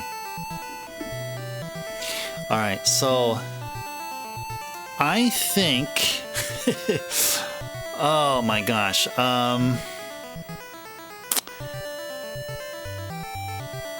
Let's see. How are we gonna go through this one here?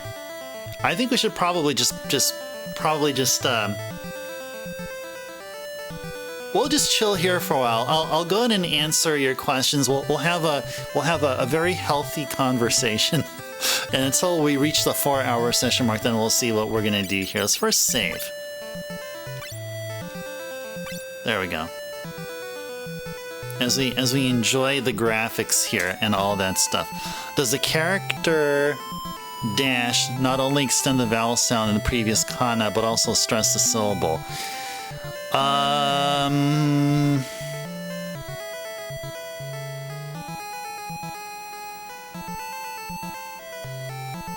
Well, let's see.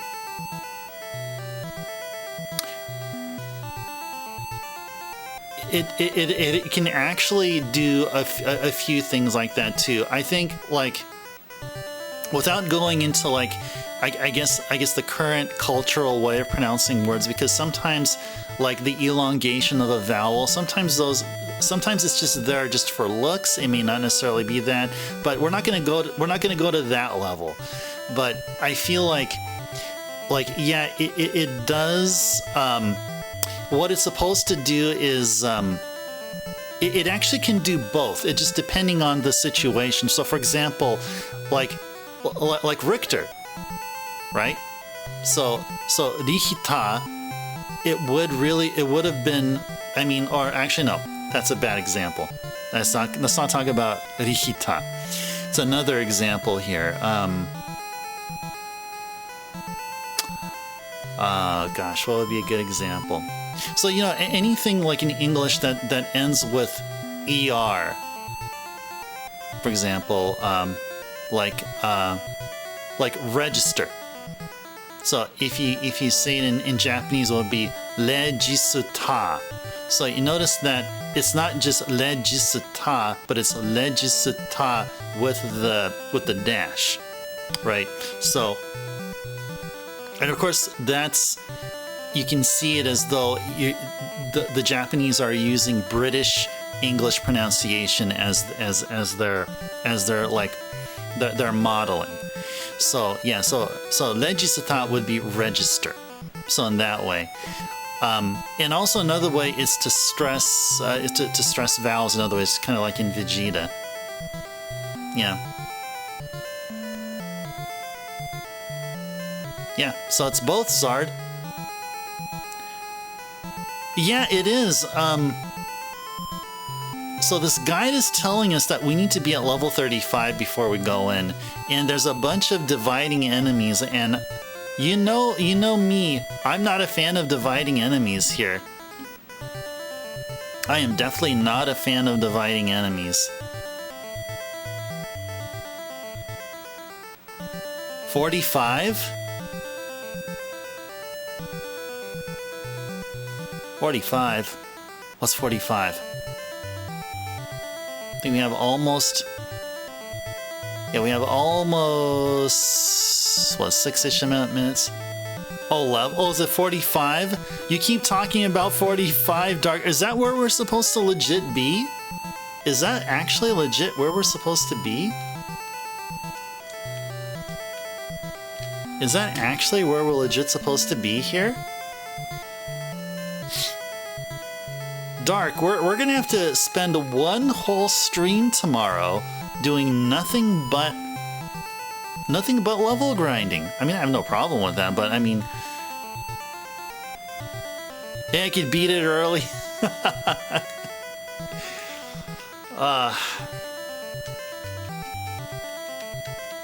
Now we got to make Refi a cat mage. We got to. We'll get I call it cat mage, but it's really the devout job.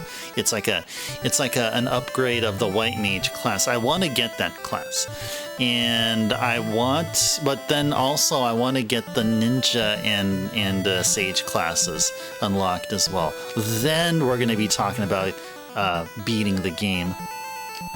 You beat the game at that nice number of a level there of 69. But that took you a lot of grinding, man. I mean, we were already made it like we're already going to be playing this game for like another week or so, because we'll only be playing Final Fantasy III or whatever our mainline monthly game is on Monday, Tuesdays, and Wednesdays. So we have tomorrow and then the day after, and then next week we'll have Monday, Tuesday, and Wednesday. And I hope to get finished with this game by next week. The next game that we'll be playing here, our next main game, will be Final Fantasy VIII. And we'll be playing Final Fantasy VIII on the PlayStation 1. But actually, I'm going to be playing it on the PS2. The PS2 is backwards compatible with pretty much all of the PS1 library, and Final Fantasy VIII runs well as on the PS2. And we're going to be enjoying it in nice component video quality. And I have 2 months set aside for Final Fantasy VIII. Yeah, not fancy level 99 HP quad 9s. Yeah, that's for a possible future Onion Knight team build.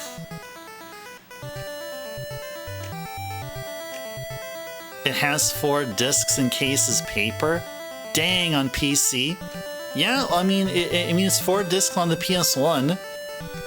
Yeah, it's a fancier jewel case. Man,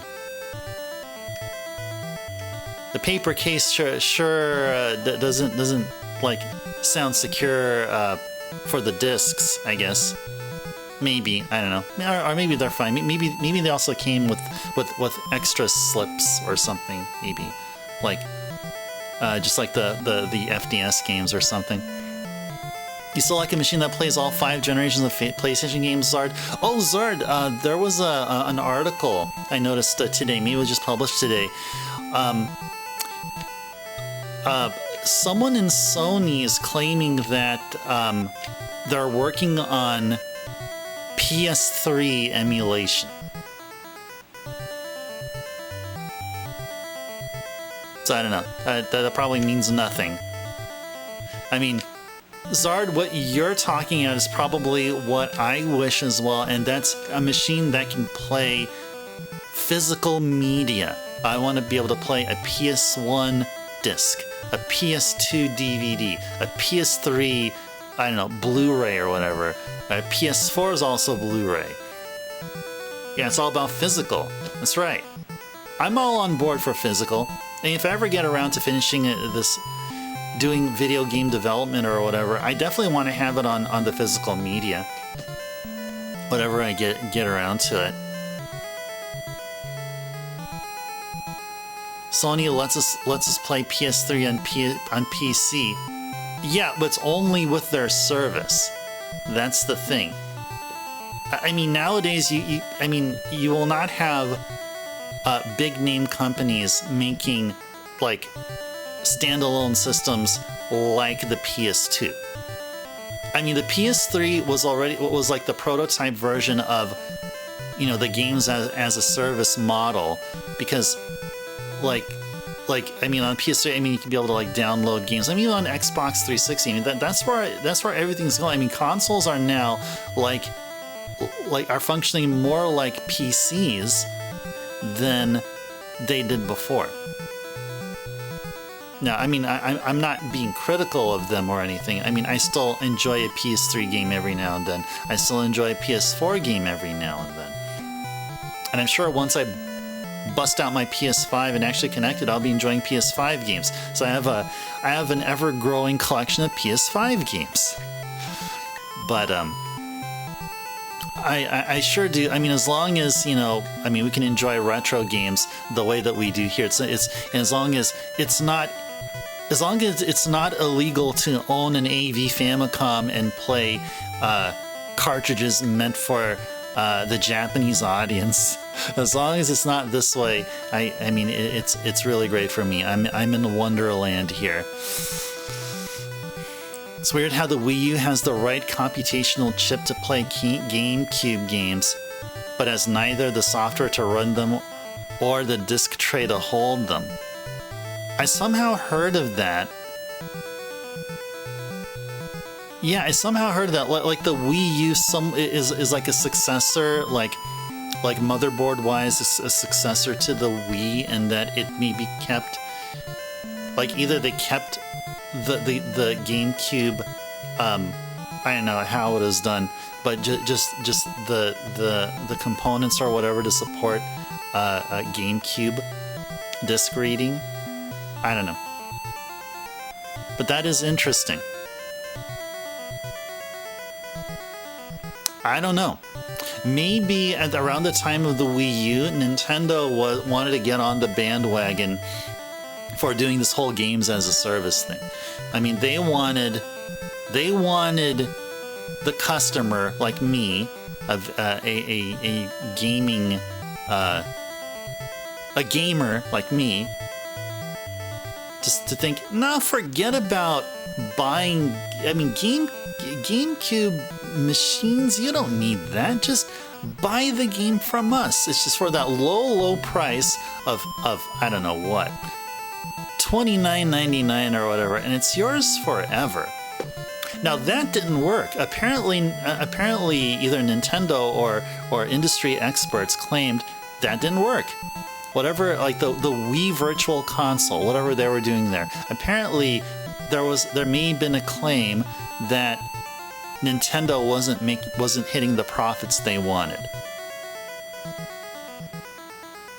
And so that's how I'm not sure how it can be. I don't know if I believe it or not. I'm just it's mentioned. You can take it however you'd want, and I take it however I want. But yeah, apparently that's how it's going. I mean, it's games as a service now. Nintendo Switch Online is the example. Nintendo Switch Online was what the Wii U was trying to do. The Wii CPU is essentially a souped-up GameCube CPU. Yep, I've heard of that. Yep, I did hear of that. The Wii is essentially a souped-up Wii CPU, so just grandfathered in. Yeah, indeed. Yeah, it's yeah, no.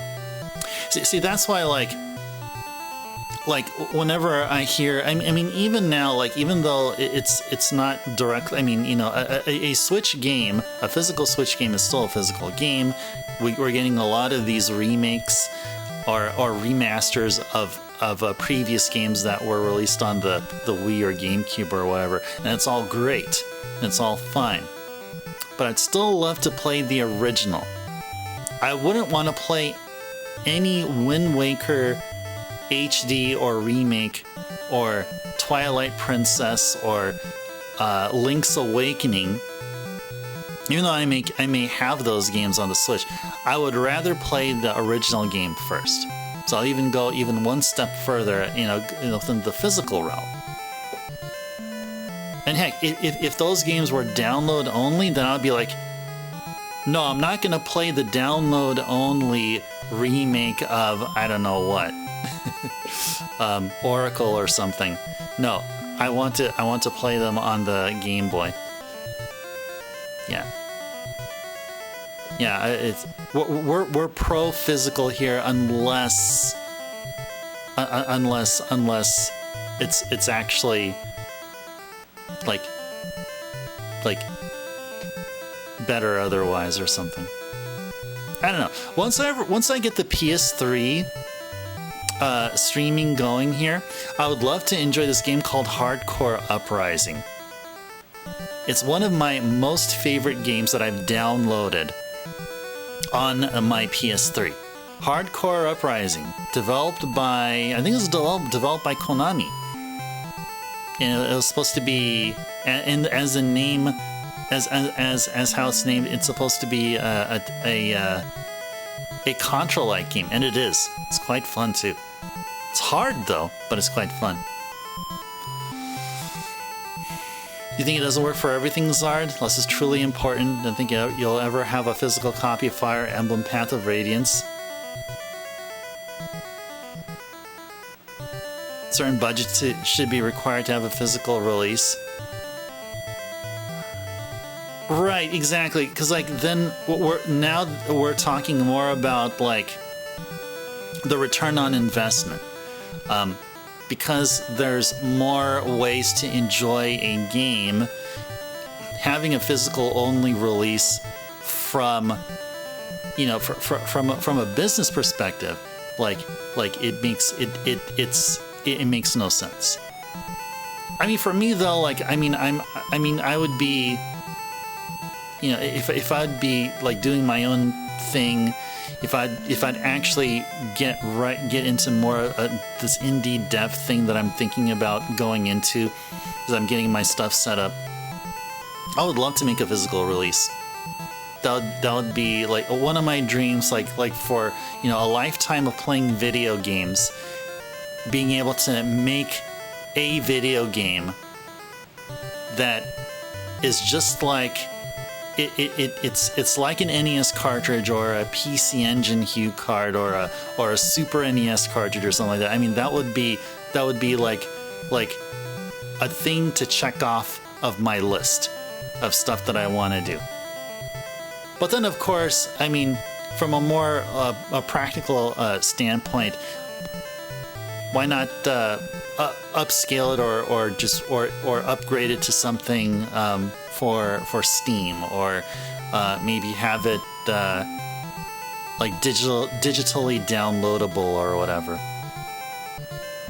But yeah, on the niche side, it doesn't matter. And for homebrew, I mean, for a homebrew title, no one is tethered to or monitored by a parent or umbrella company saying, okay, you're making a great game, please do X, Y, and Z, and not A, B, and C, whatever you want to do or something. You require for all games to essentially kill all indie gaming.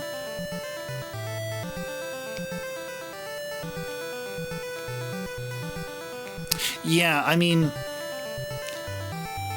but then it also comes from, I feel, a more like personal, more like a more subjective viewpoint. Like for me, like I love having a library of games here. So this is not just stuff to show, to look at and be proud of and think, I have this nice library. Oh my gosh. No, but I actually do play the games of them. In fact, these are not empty boxes.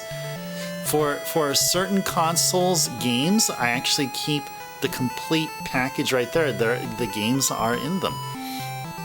For other, for like NES or some NES games, I can buy complete in box, but I'm not a fan of doing that. For SNES, I am. I just have the cartridges there, and I set aside the box with all the contents inside them, including the instruction manuals. I have them up on a shelf in the living room. What genre is my dream retro game? Well, I like to do many genres. Get a chance to it, but I feel like I'm more like, for a first game, it would be something like King's Valley 2 on the MSX. And or if you're not familiar with that game, I guess the next closest game would be Fire and Ice on the NES. Make a puzzle platformer. I feel like that would be a good first game number 1. Although I would love to make a simple platformer, something like a Mega Man would be great, because I was a huge fan of the early Mega Man games.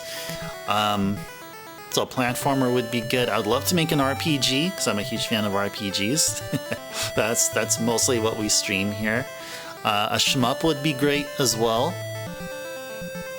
because I'm also a fan of shmups like Gradius and Life Force, and we played Rekka here. I mean Rekka is one of a handful of games that really inspires me. I mean, it really shows how you can take advantage of the console's architecture in some great ways.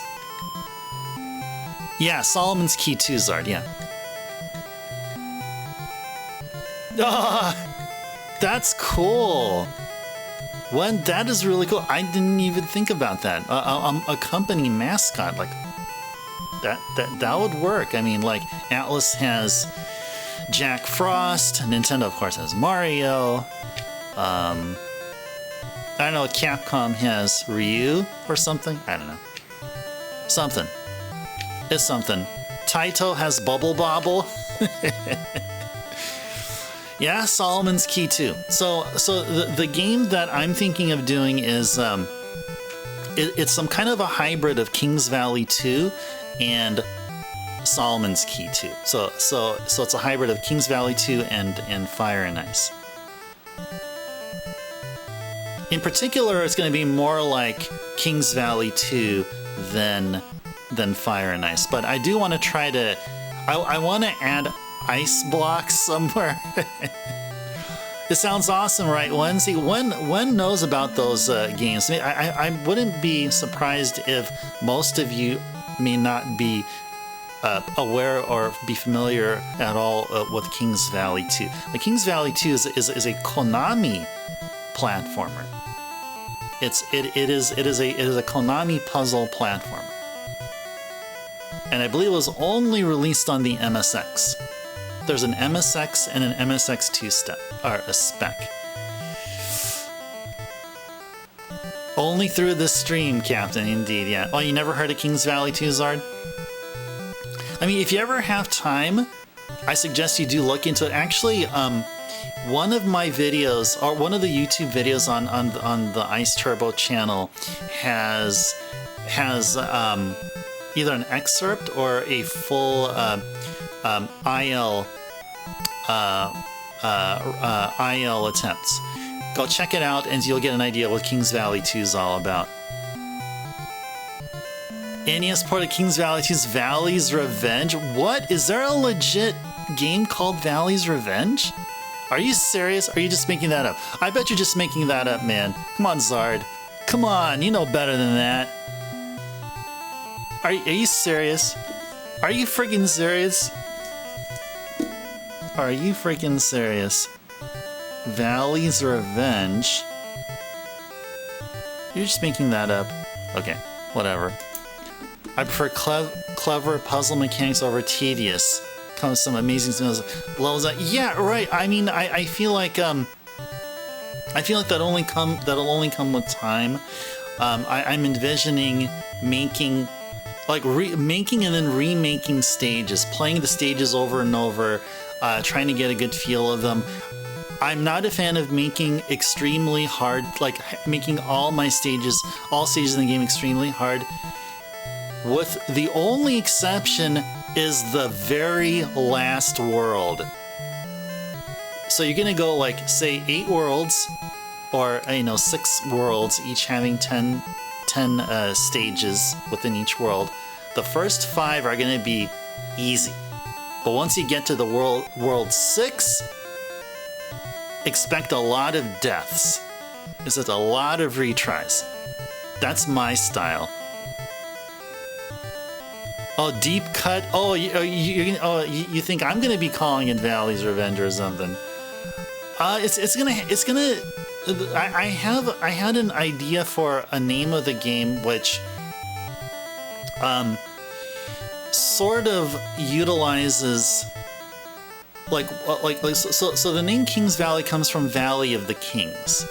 So that's, I think we had a discussion about this a while ago. And so I like Valley of the Kings. It's a bit on the wordy side. But I've been researching a lot of the pharaohs and the actual real life stuff. I think there's a documentary somewhere on YouTube that talks about them.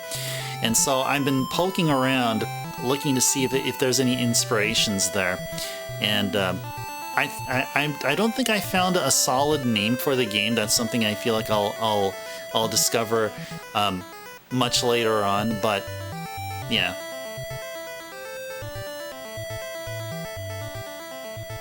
All right. I think that's it. I think it's already way past the 4-hour mark here. And I did save the game here. All right. Okay, so I got to figure out what we're going to be doing here. Are we going to survive our trek, or are we going to be toast? And what exactly is in the Cave of Darkness anyway? We're gonna fight a boss. And then what? Ah, so this is story progression here. Ah, okay, so this is story progression. Okay. This isn't anything... this isn't an optional thing.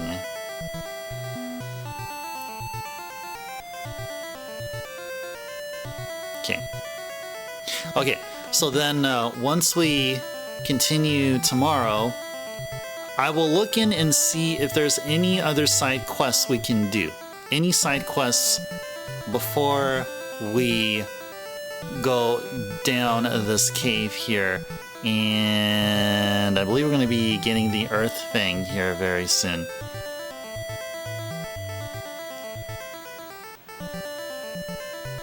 We may have to switch out and make our make one of our characters. I guess here in the original version they're called Magic Knights, where in the DS remake they were called what are they called, Dark Paladins or something, Dark Soldiers.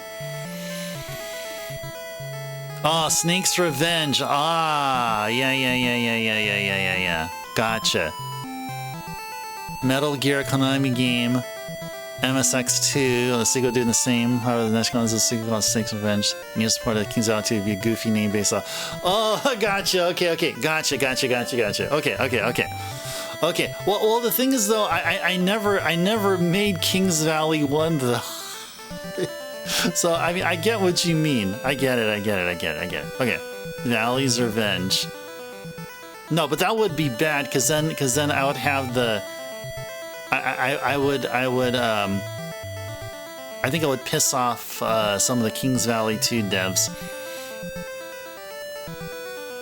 Yeah, a game that they made years ago, and all of a sudden they're gonna see this guy here talking about a sequel or whatever, and they say no, we'll do better or something. Yeah, it'll just cause chaos. Midnight Monopoly. Okay, let's go ahead and do that. Let's go from chaos to order. Yeah, different archaeological. Yeah, you never know. I mean, maybe it doesn't. It's a video game, so it doesn't necessarily have to be like legit. In the Valley of the Kings. I mean, who knows? Maybe there's. Maybe we'll make one up. Maybe there's an archaeological site in I don't know, Hawaii, an archaeological site in I don't know, I have no idea, up in the Himalayas or whatever, right? So I'll just make something up on the fly. I don't know. We'll go. I mean, we can make up all these areas. I mean, we're only limited by how much of the ROM that we're allowed within said console we're developing in, right, or something. All right, Midnight Monopoly. Okay, before I chat on forever, let's go ahead and go to Midnight Monopoly's channel. Let's go check them out. And all right, it's time that we sign off for the night here.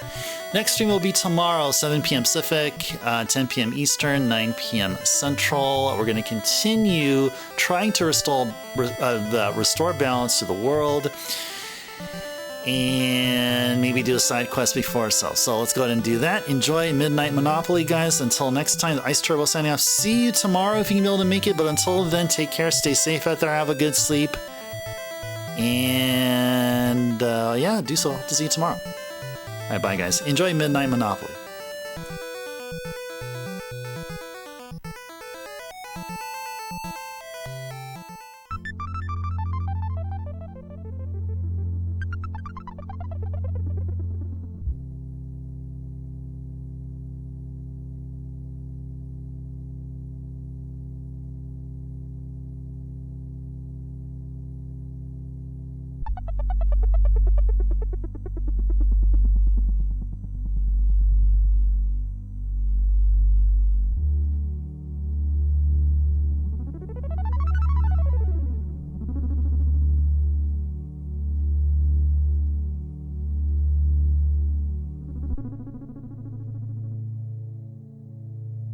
I fucking can't stand this. It's